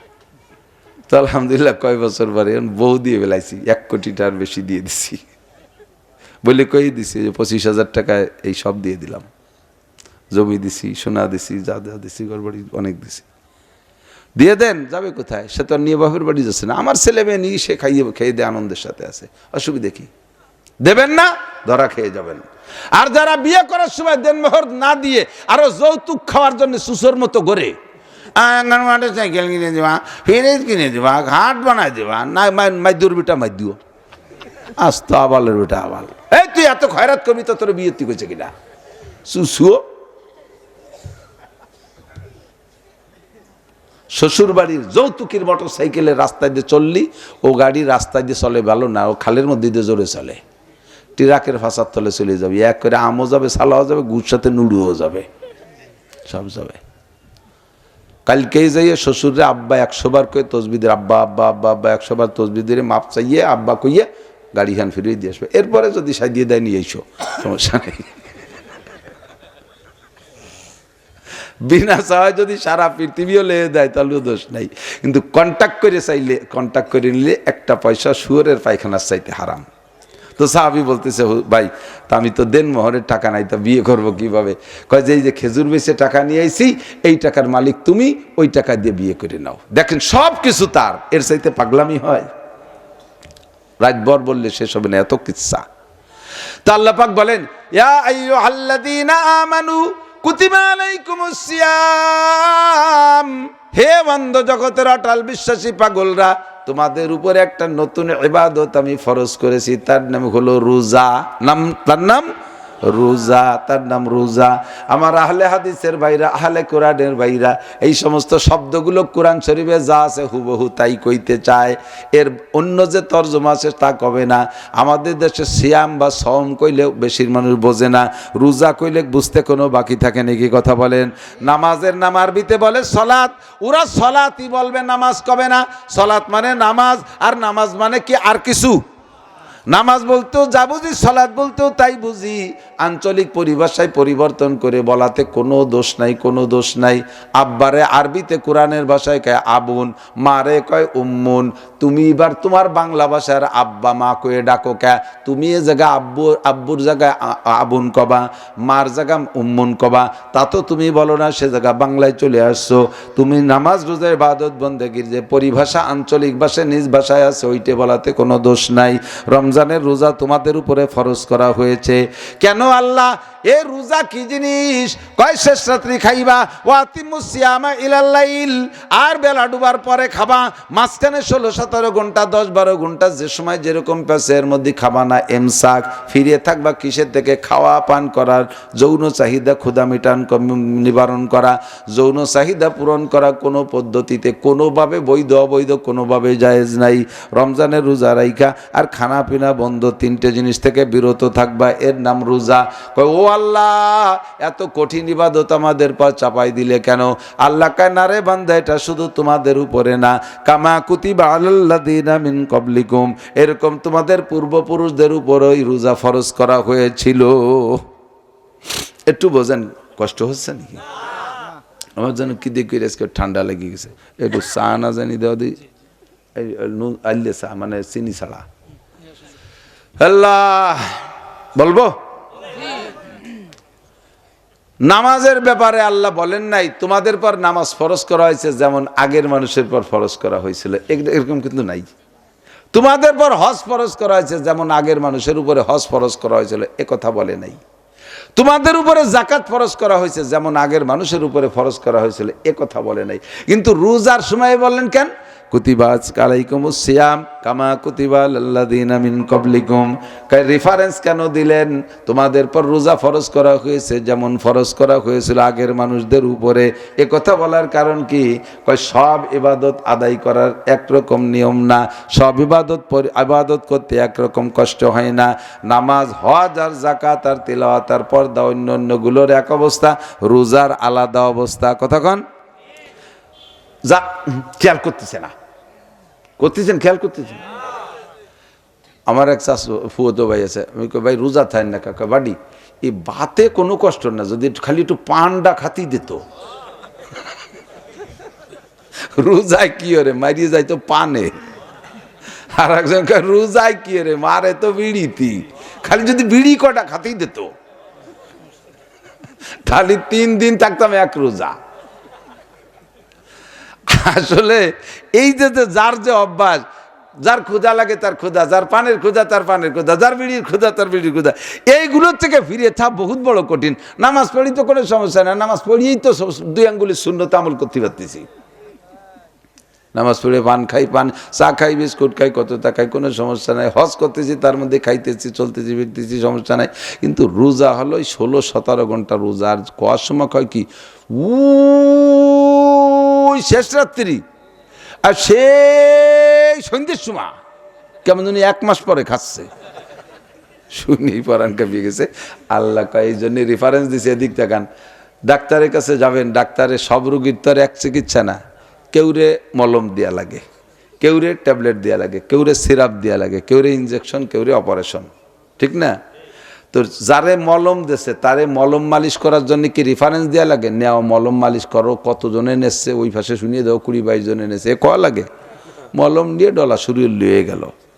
যারে ট্যাবলেট দিয়েছে ছোট ছোট, এই খাতি পানি লাগো তুমি এমনি গিলি খেলে দিতে, এই ট্যাবলেট খাতে কি কয়া লাগে যে আরো 20-25 জনে খাইছে তুমিও খাও?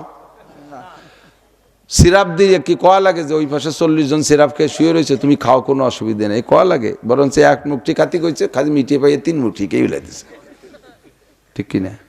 কিন্তু ইনজেকশনের সময় আসলি অনেকেই ভয় পায়, না আমি ইনজেকশন, আমি কোনোদিন আমি ইনজেকশন, মরিয়ে গেলে ইনজেকশন দেবো না। সেই সময় রেফারেন্স দিলে, আরে বদমাইশ, এই পাশে দেখে এই যে 8-10টার ইনজেকশন দিয়েছে, শুনিয়ে দেখ ওরা ব্যথা পাইছে নাকি? যে কয় যাবে ইনজেকশনে কিরম ঠেকছিল, কয় যেটা পিঁপড়ের কামড়ের মতো। তারপর তো বুঝলাম না ইনজেকশন কেমন দিল। এই জনসন কথা ডেনা পাইতে দিয়েছে, দাও ইনজেকশন দিয়ে দাও। এর চাইতে আর একটু কঠিন, যখন অপারেশন অ্যাপেন্ডিসাইটিস, সেই সময় মরিয়ে জাতি রাজি, তবুও পেট কাটতে রাজি না। অপারেশন আমি করবোই না, আমি বুড় বাবা, আমি মরি যাবানি। সেই সময় নিয়ে গেছে এদিকে, এই পাশে 30 জন শুয়ে রয়েছে অপারেশনের। শোন ওর কাছে শোন, যে শোন ওরা কি কয়, যে কয় যে ভাই তোকে এই অপারেশনে কিরম ঠেকছিল, কয় যে একটা ইঞ্জেকশনটা টের পাইছি। পরে এক বিটি এসে আমার সাথে এদের দিয়ে গল্প হতেছে, ওইদের দিতে কি দিয়ে কিনে বলেছে, কিচ্ছু টের হয়নি। যখন এই সাহস দিছে, কয় ঠিক আছে তাই কাটেন। কথা কন? নামাজ, ট্যাবলেট, হজ, সিরাপ, তারপরে জাকাত, মলম, কথার কথা বলছে আর কি। তো এসব ইবাদত করতে ওই রকম গায়ে বাঁধে না। যখনই কইছে রোজা, ওই সময় খাতি হবে, আমি পারবো না, আমার আলো ঘন্টা না খালি আমি বিস্কুট খাই, চানার যুগ আমি না খেয়ে পারবো না। সেই সময় আল্লাহ কয় যে কামা কুতিবা আল্লাহ জিনে, শোন আগে কত মানুষ এই রোজা রাখছে, ওর কাছে শুনিয়ে দেখ কিরম কষ্ট হয়েছে। বুঝতে পারছেন? এই জন্য রোজার ব্যাপারে আল্লাহ রেফারেন্স দিয়েছে যে রোজাটা কঠিন, এর অপারেশনমূলক চিকিৎসা, অপারেশনের মতো চিকিৎসা। কুতিবা আলাইকুমুস সিয়াম কামা কুতিবা আলাল্লাযিনা, আল্লাহ তুই এত বড় কঠিন ইবাদত করবো, তুমি কি দিবা একটু কও দি দেই, প্রতিদানটা ভালো, নাহলে আমি রাখবো না। আল্লাহ কয় ওয়াসসাওমু লি ওয়া আনা আজজি বিহি, নামাজ পড়ো, তার মধ্যে রিয়া থাকে। রিয়া বোঝেন, মানুষের কাছে প্রশংসার লোভ, এরে কয় রিয়া। মানুষের কাছে প্রশংসার লোভ, এরে কি কয়? রিয়া। কুরবানি করবে, বড় গরু একটা কিনে এনে চৌরাস্তায় বাঁধিয়ে দিচ্ছে, ছুটির পর মালা দিয়ে, জড়ি টরি দিয়ে, এরকম ঝাঁকি দেয়, গলায় গুগরি দিয়া, মানে সবাইরে শুনে কয় এটা কে দিচ্ছে, কয় এটা অমক দিচ্ছে। তাহলে এর মধ্যে একটু রিয়া আছে না? এই মানুষ দেখানো। জাকাত দিচ্ছে, জাকাত দেওয়ার সময় আবার ক্যামেরা দিয়ে করে সারা দুনিয়া ফেসবুকে দিয়ে দিচ্ছে, রিয়া আছে। নামাজ পড়ে, পীর সাহেবের কাছে পাগড়ি এত বড়টা বাঁধছে, হজ করতে আইসা বাবা, গায়ে আবা বোরকা, বক্তা গায়েটা বোরকা দিচ্ছে। হজ করতে বোরকা লাগে কেন তা তো আমি জানি না। আবার সে বোরকা গায়ে দিয়ে উপরে রুমাইলেরটা দিয়ে তার উপরে টায়ার একখান ফেসাইছে, সৌদিয়ানরা টায়ার ফেসানোর মতো দেয় না, বঙ্গির সে কুয়ারা বেশি। সাথে নিজস্ব চ্যানেল নিয়ে এসে ক্যামেরা, আবার সাথে পাইক পিয়া দিয়ে নিয়ে এসে 3-4 জন, ল্যাপটপ, খাতা, গুটি খাড়িকে, সব রিয়া, সব রিয়া। ওয়াজ করতে আমার কি লাগে? ওয়াজ করতে আমার এখন গামছা লাগে, মাঝে মাঝে নাকটাক মুখা লাগে নাকি, সেই জন্যে আর কিচ্ছু লাগে না ওয়াজ করতে। অত কোরআন শরীফ চোখের সামনে, একদিন কি ফরসতে, এখন যদি কোরআন শরীফ দেখি ওয়াজ করা লাগে, হ্যাঁ কুয়োরা অত্যাস, তাই না? এ সব রিয়া। জিকির করে, জোরে জোরে জিকির করে, মজলিসের মধ্যে জিকির হচ্ছে, একটু জোরে আওয়াজ দেয়, পরে কয় কি, এই ওই যে জোরে জিকির না, এই তো আমি করছি, এটা ব্যবসা। প্রত্যেক রাত্রে হিন্দিতে গাড়ি যায়, শেষ রাত্রে ওটা আমার জানা আছে কোন গাড়ি কখন যায়। তার মানে উনি ওই সময় তাহাজ্জুদ পড়ে, তাই বুঝাতে চাচ্ছে। বোঝেন কি রে, ওই সময় তো তাহাজ্জুদ পড়ি। এ সব ইবাদতের মধ্যে রিয়া কি হয়ে গেছে। কিন্তু রোজার ব্যাপারে তো আর দেখানো যায় না। এই জন্য আল্লাহ কয় রোজাটা নিশ্চক আমার জন্য, আর অন্যগুলোর মধ্যে অন্যকের শরিক আছে, অন্যগুলোর মধ্যে অন্যকের শরিক আছে। 1 লাখ টাকা দিছে মার হাবা, এই মার হাবার লোভে 1 লাখ টাকা দিছে। তো রোজার ভিতরে কোনো ভেজাল নাই। অসৌমুলি, রোজা রেখেছে আমার জন্য, আজজি বিহি, আমি নিজ হাতে প্রতিদান দেব। বেজার হলেন নাকি? বলেন সুবহানাল্লাহ। অথবা ওয়া আনা উজজা বিহি, রোজার প্রতিদান আমি নিজেই।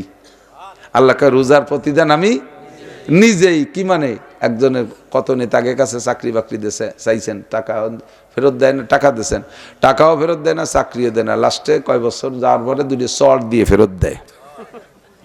এরকম ভালো ভালো নেককার মানুষ আছে না এলাকায়, বহুত বড় বড় বাগা বাগা নেতারা চলে গেছে, এরকম যোগ্য যোগ্য আল্লাহওয়ালা বুজুর্গ। ডক্টর ইউনূসের কাছে অনেকে আসতেছে চাকরির জন্য, যাও তুমি এলজেডিতে যাও, তুমি সেটেলমেন্টে যাও, তুমি সেনাবাহিনীতে যাও, তুমি পুলিশে যাও। আর একটা ছেলে 1.5 বছর ফাঁসে রয়েছে, তার চাকরি বাকরি দেয় না। এমনকি স্যার আমারে কিছু দেবেন না? ডক্টর ইউনূস কয়, আরে বেটা তোর কি লাগবে, তোর আমি তোর নির্বাচনের পরে তো ডাক্তার সাহেব ডক্টর সাহেব থাকবে না ইনশাআল্লাহ, উনিও হিজরত করবে আশা করা যায়। সেই সময় ওরে সাথে নিয়ে চলে গেলে আমেরিকা, হয়ে গেল এহেপাদে আগা সারা।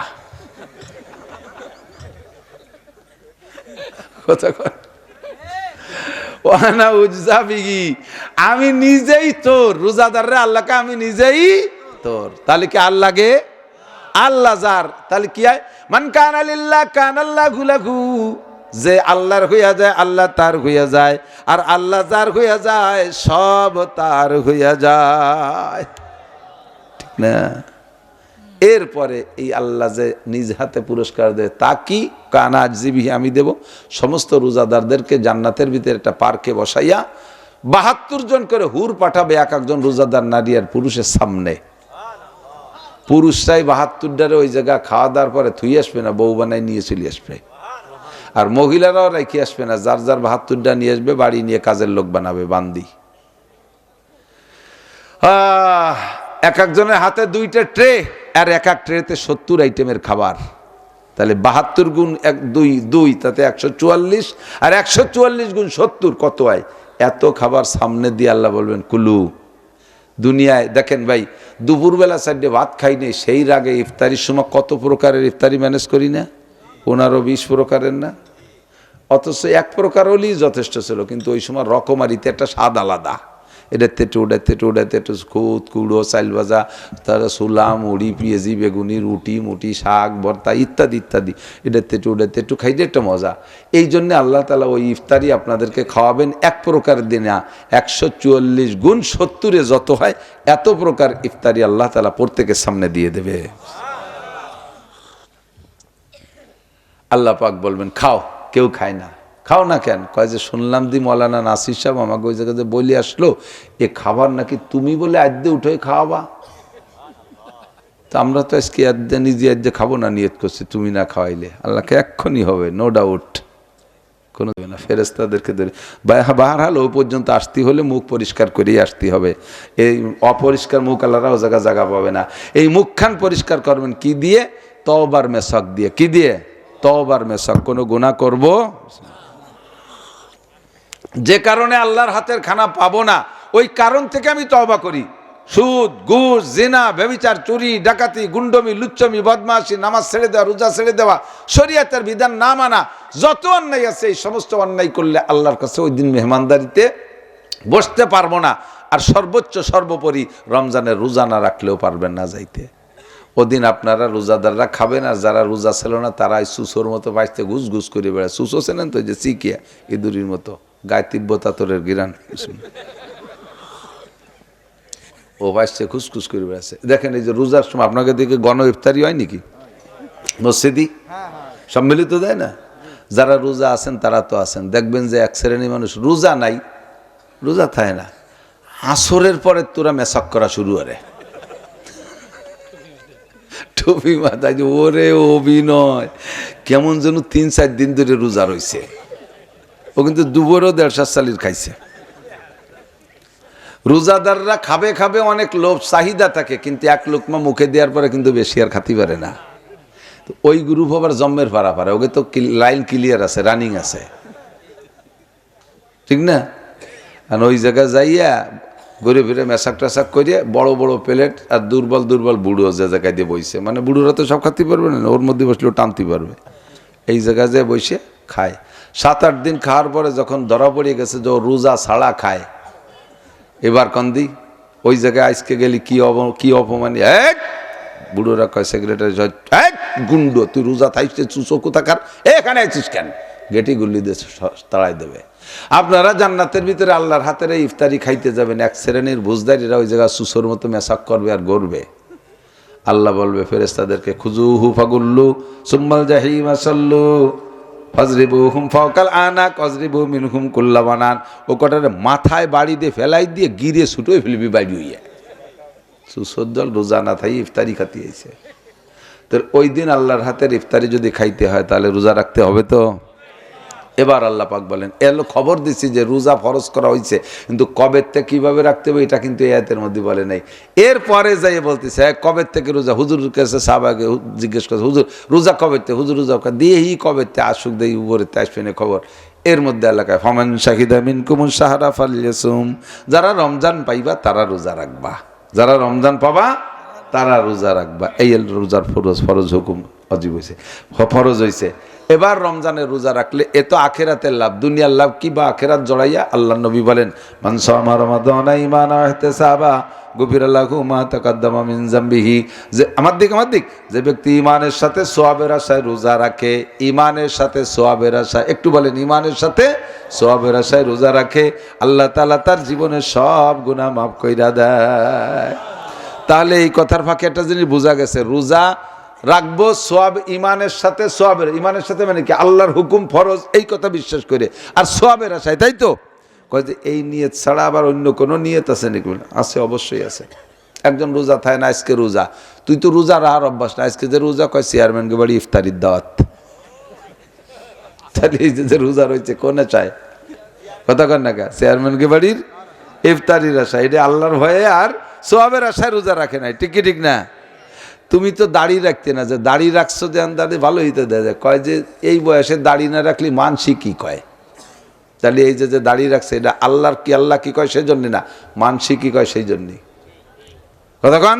তাহলে এই রোজা কি আল্লাহর জন্য হয় না, ইমানের সাথে সোয়াবের জন্য। তুমি তো আগে নামাজ পড়তে না, এখন তো মসজিদে নিয়মিত নামাজ পড়ো, কি ওরবো বিটি গে জ্বালায় বাড়ি তার কায়দা আছে নাকি? তাহলে এই যে মসজিদে আসে এটা আল্লাহর জ্বালায় না, কাকে জ্বালায়? বিটিকে জ্বালায়। এই নামাজ আল্লাহর জন্য না, ভালো করে মনে রেখেন। হুজুর বলেন, কামিন সাইমিন লাইসা লাহু মিন সিয়ামিন ইল্লা জামা। হাজার হাজার রোজাদার আছে, তাদের রোজায় শুধু ক্ষুধার কষ্ট আর পিপাসার কষ্ট ছাড়া কোনো ইনকাম নাই। এই যে যত পুরস্কারের কথা মাওলানা নাসির বলল, এর একটা পুরস্কার ওই সমস্ত রোজাদাররা পাবে না। রোজা রাখবে তাদের ভূতের উপসার পিপাসার কষ্ট। লাইসা লাহু মিন সিয়ামি ইল্লা জামা। সাহাবায়ে কেরাম বললেন, হুজুর তারা কারা?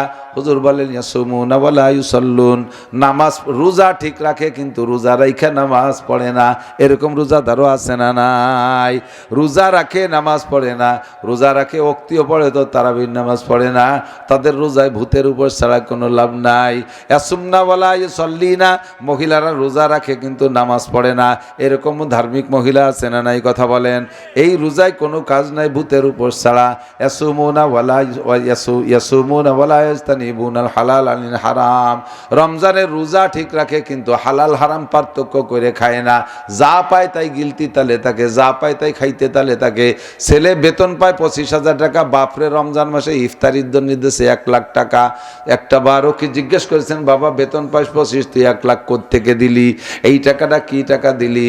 এইটা জিজ্ঞেস করেন না? পাইছেন আর পরাণ ভরে জম্মের খাইতে আছেন। আপনার রোজায় একটা নেকিও হবে না, কোনো গুনাহ মাফ হবে না। সুদের সাথে জড়িত যারা ব্যারাকের কিস্তি আনছেন, ব্যবসার পুঁজি বানাইছেন, বিভিন্ন সমিতির থেকে টাকাই না ব্যবসার পুঁজি বানায়, সেই টাকায় দিয়ে লভ্যাংশ খাইয়ে আপনি রোজা নামাজ করতেছেন, আপনার রোজাও হয় না, নামাজও হয় না। ওই টাকা দিয়ে ব্যবসা করে মোটা টাকা দিয়ে হজ করলে সে হজও আপনার হবে না, আপনার হজ রোজা নামাজ সব বাতিল। এই জন্য ইয়াসুমুনা ওয়ালা ইউসাল্লুন, ইয়াসুমুনা ওয়ালা ইয়াস্তানিবুনাল হালাল আনিল হারাম। রোজা ঠিক রাখে কিন্তু হালাল হারামের পার্থক্য করে না। ইয়াসুমনা ওয়ালা ইয়াস্তাতিরনা, মহিলা রোজা রাখে কিন্তু পর্দা করে না।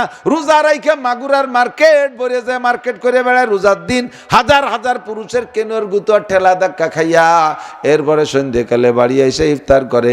কয় তুমি ইফতার ওই জায়গার থেকে হয়ে গেছে, যত পুরুষে তোমার কেনু দিয়ে মারছে, কেনু মারছে, অতটা ইফতার তোমার বাজারের মধ্যে হইয়া গেছে। এরকম আল্লাহওয়ালা মহিলা আছে না? রমজান মাসে রোজা রাখে, পর্দা করে না। মহিলার মুখের আওয়াজ পর্যন্ত পর্দা করা ফরজ।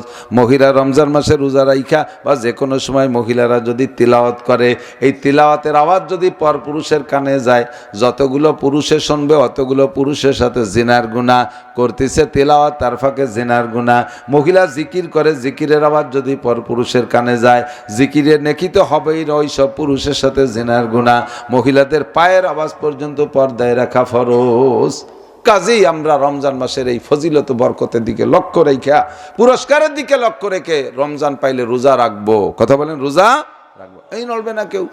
লাস্ট কইছি না যে ফানানো হয়ে গেছে দোয়ানোর সময়, এই সময় বালতি সরাই নিয়ে গেলে দুধ বাড়ি যাবে না, এই সময় বালতি ভাইতে রাখতে হবে। তারাবির নামাজ কয় রাকাত? জোর হলো না, কয় রাকাত? তারাবি তারাবি তারাবি কয় রাকাত? একদল এই যে ইদানিং ফেসবুক গরম করতেছে, ফেসবুক গরম করতেছে, তারাবির নামাজ 8 রাকাত। ও যুবক, তুমি এই ফেসবুকের বক্তাদের কথা শুনলে, তারা একবার কয়ে দেশে সেটা শুনলে জীবনটা ভরে কইয়ে আসলাম। নবী পাক পড়ছেন 20 রাকাত, সাহাবায়ে কেরাম 20 রাকাত। 1200 বছরের ভিতরে পৃথিবীতে 20 রাকাত এরকম কোনো মসজিদে তারাবি হয় নাই। এই 200 বছর নাসিরউদ্দিন আলবানী ইবনে তাইমিয়া ইনরা আসার পরের থেকেই 8 রাকাত বানানো শুরু করে দিয়েছে। এটাও কোন ধোঁকা তা আল্লাহই ভালো জানে, এটা কোন ধোঁকা। বর্তমানে ইহুদি চক্র চলতেছে খুব কঠিনভাবে, খুব কঠিনভাবে। এটাও ইহুদি। এই যে ফেসবুকে পাইছেন নাকি, আমাদের গোপালগঞ্জের 2 মাওলানা, এখন মাওলানা আরো 2 বেরোইছে, আরো 3 বেরোইছে।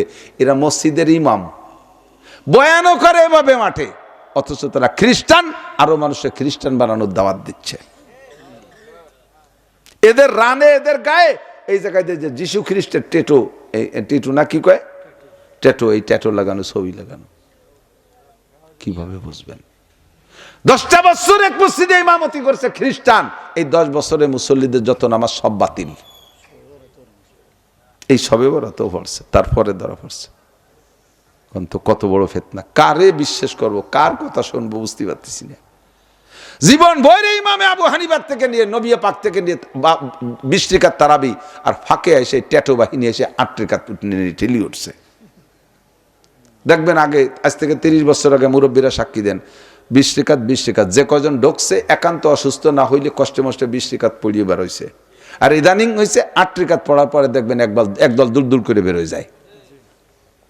দেখছেন না? 8 রাকাত বেরোয় যাস কে? কয় যে জাকির নায়ক, হযরত মাওলানা জাকির নায়ক কইছে 8 রাকাত। হযরত মাওলানা জাকির নায়ক, সে তো ডাক্তার, ডাক্তার চিকিৎসা করবে, তুই ফতোয়া দিতে আসিস কে? মাঝে মাঝে বলি, আমি মাওলানা নাসির, মাগুরার জনগণ সকলে আমারে ভালোবাসে। এই ভালোবাসার খাতিরে যদি আমি মাইকিং করে দিই যে আমি আগামীকালকে এলাকায় সিজার করব, মহিলাদের যাদের পেটে বাচ্চা আছে আমি বিনি পয়সা সিজার করে বের করব, আমার কাছে আসা ঠিক হবে? আমার হাত দেওয়া ঠিক হবে? আমি নাড়ি কাটতে যে সে ফাঁসের তার একটা কাটি ফেলি যদি? আমি তো জগতের লোক না, আমার ওখানে দায়িত্ব নিয়ে ঠিক হবে না, ঠিক না? তো তুমিও ডাক্তার, তুমি এই জগতের লোক না, তুমি চিকিৎসা করবা, ফতোয়া দেব আমরা, কুরআন হাদিস নিয়ে আমরা কাজ করব। তুমি কিসের মুফতি হইছো? হ্যাঁ, ডাক্তার ইঞ্জিনিয়ার এই হয়েছে ধর্মের মূল গুরু বর্তমান সময়। ডাক্তার ইঞ্জিনিয়ার উকিল মাস্টার প্রফেসর এরা হয়েছে ধর্মের বড় বড় বুদ্ধিজীবী, সব সেক্টরে তারা চাইয়ে গেছে। উলামায়ে কিরাম কিচ্ছু বোঝে না। তারাবির নামাজ কয় রাকাত? কিয়ামতে যদি নবী কয় তারাবির নামাজের হিসাব দাও, জি হুজুর কয় রাকাত দেব? হুজুর যদি বলেন যে 8 রাকাত করে জমা দাও, তাহলে আমার পড়া আছে কয় রাকাত? 8 রাকাত দেওয়ার পরে আরো 12 রাকাত থাকি যাবে। এই 12 রাকাত দিয়ে আমি অন্য কাজ করতে পারবো। পরিষ্কার সহি হাদিস। অন্য কাজ কি? বান্দার যখন ফরজ নামাজের হিসাব নেওয়া হবে, যদি ফরজে কম থাকে তার কাছে নফল নামাজ থাকলে তাই দিয়ে ফরজের ঘাটতি পূরণ করা হবে। তাহলে এই 12 রাকাত অতিরিক্ত নফল আছে, এই যে আমি ফরজ পুরো, বেশিরভাগ মানুষই তো ফরজের ঘাটতি রয়ে গেছে, আছে না আছে না, এটাতে ওইটা শোধ দিতে পারো। এবার যদি কয় যে হুজুর হুজুর তারাবি কয় রেকাত করে দাও, 20 রেকাত করে জমা দাও, আপনি পড়ছেন 8 রেকাত, আর 12 রেকাত কার কাছে খয়রাত করতে যাবেন? কেউ কাছে গেলি দেবে? দেবে? ওই জাকির নায়েক দেবে? মুজাফফর বিন মোহসেন দেবে? হ্যাঁ, ওই যারা আছে আব্দুর রাজ্জাক বিন ইউসুফ দেবে কেউ? তাহলে তাদের কথায় আপনি কেন কম পড়বেন? তারাবি কয় রাকাত? ঠিক আছে, ওই যে বুখারী শরীফ বগল ভরে নিয়ে আসে, ওই বগল ভরা বুখারী শরীফ হাত দেবেন না। মহিলাকে চুলোর ফিটি নিয়ে তুই আসতে যে বাবি ফড়িয়ে দেন এই যে বুখারী শরীফ, বিটি মানুষ ওই পড়ার সময় আছে না, তুই দেশে চুলোর ফিটি, পরে যে দেয় যে বুখারী শরীফের পর বিলেই বসে রয়েছে।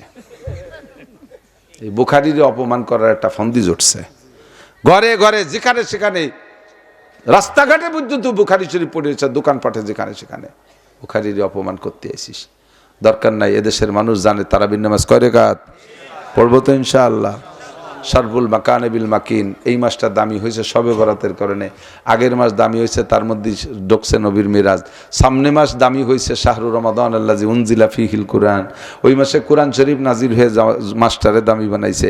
আপনাদের এই মির্জাপুরে মাদ্রাসা আছে নাকি আমি জানি না, যদি থাকে তো ভাবি হ্যাঁ, যদি না থাকে তাহলে এই মাদ্রাসার ওসিলায় মির্জাপুর যত দামি হবে, পৃথিবীর আর কোনো প্রতিষ্ঠান নাই যে তার কারণে এত দামি হবে। ডাক্তার, ইঞ্জিনিয়ার, বিজ্ঞানী থাকতে পারে, DC, SP, OC, TNO, MP, মন্ত্রী থাকতে পারে, আমলা কামলা বহু থাকতে পারে, আপনার গ্রামে স্কুল কলেজ ইউনিভার্সিটি থাকতে পারে, কিন্তু এর ওসিলায় গ্রামটা প্রসিদ্ধি পাবে না। আজকে বারবার বলতেছি মির্জাপুর, মির্জাপুর মাদ্রাসা, মির্জাপুর নুরানি মাদ্রাসা, মির্জাপুর এতিমখানা, এই যে এখনই লাইভে আমার শ্রোতা আমেরিকা থেকে জাপান পর্যন্ত পৃথিবীর সব দেশে যেখানে বাঙালি আছে সব জায়গায় আমার শ্রোতা আছে, তারা লাইভে বসে আমার বয়ান শুনতেছে। আর এই মির্জাপুর গ্রাম এখন সারা পৃথিবীতে চলে যাচ্ছে, কথাক্ষণ ঠিক না? ইথারের মাধ্যমে। এটা কিসের কারণে? আপনার কোরআনের প্রতিষ্ঠানের কারণে, ঠিক কিনা? নবী যখন মক্কা থেকে মদিনায় গেছেন, কুবার 7 দিনের পরে মদিনায় গেছে, যাইয়ে মসজিদ করবে, জিব্রাইল কইছে এই জায়গা করেন মসজিদ, সেই জায়গাটুক জিব্রাইল দেখা দিয়েছে মসজিদ করতে, সেই জায়গাটুক আবার 2 ইহুদি ছোট 2টি নাবালেগ বাচ্চার, এক তো ইহুদির বাচ্চা, আবার তার না এতিম। হুজুর তাদেরকে ডেকে বলছেন যে বাবা এই জায়গা তো আল্লাহ মসজিদ করতে বলছে, কি করা যায় কত? ছোট্ট 2টি, খেয়াল করেন খেয়াল করেন, এই এতিম 2টি বাচ্চা নাবালেগ কয় যে হুজুর এই জায়গা আমরা দিয়ে দিলাম, মসজিদ করেন, বিনিময় ছাড়া, উইদাউট ইন্টারেস্ট, কোনো প্রতিদান ছাড়া নিয়ে নেন। হুজুর কেন এতিমের মাল এভাবে ইসলামী শরিয়াতে নেওয়া জায়েজ নেই, তোমরা কিছু পয়সা নাও, তোমাদের গার্জিয়ান কার আছে ডেকে নিয়ে আসো। যারা গার্জিয়ান ছিল তাদেরকে ডেকে নিয়ে পরিমাণ মতো বাজার দরে টাকা দিয়ে তারপরে নেছেন, যদিও টাকা দিয়ে নেছেন, কিন্তু বাচ্চা দুটোর ইমান দেখছেন, ছোট্ট বাচ্চা মোহাম্মদুর রাসূলুল্লাহর কথা শুনিয়া আল্লাহর ঘর মসজিদে জায়গা ছেড়ে দিছে।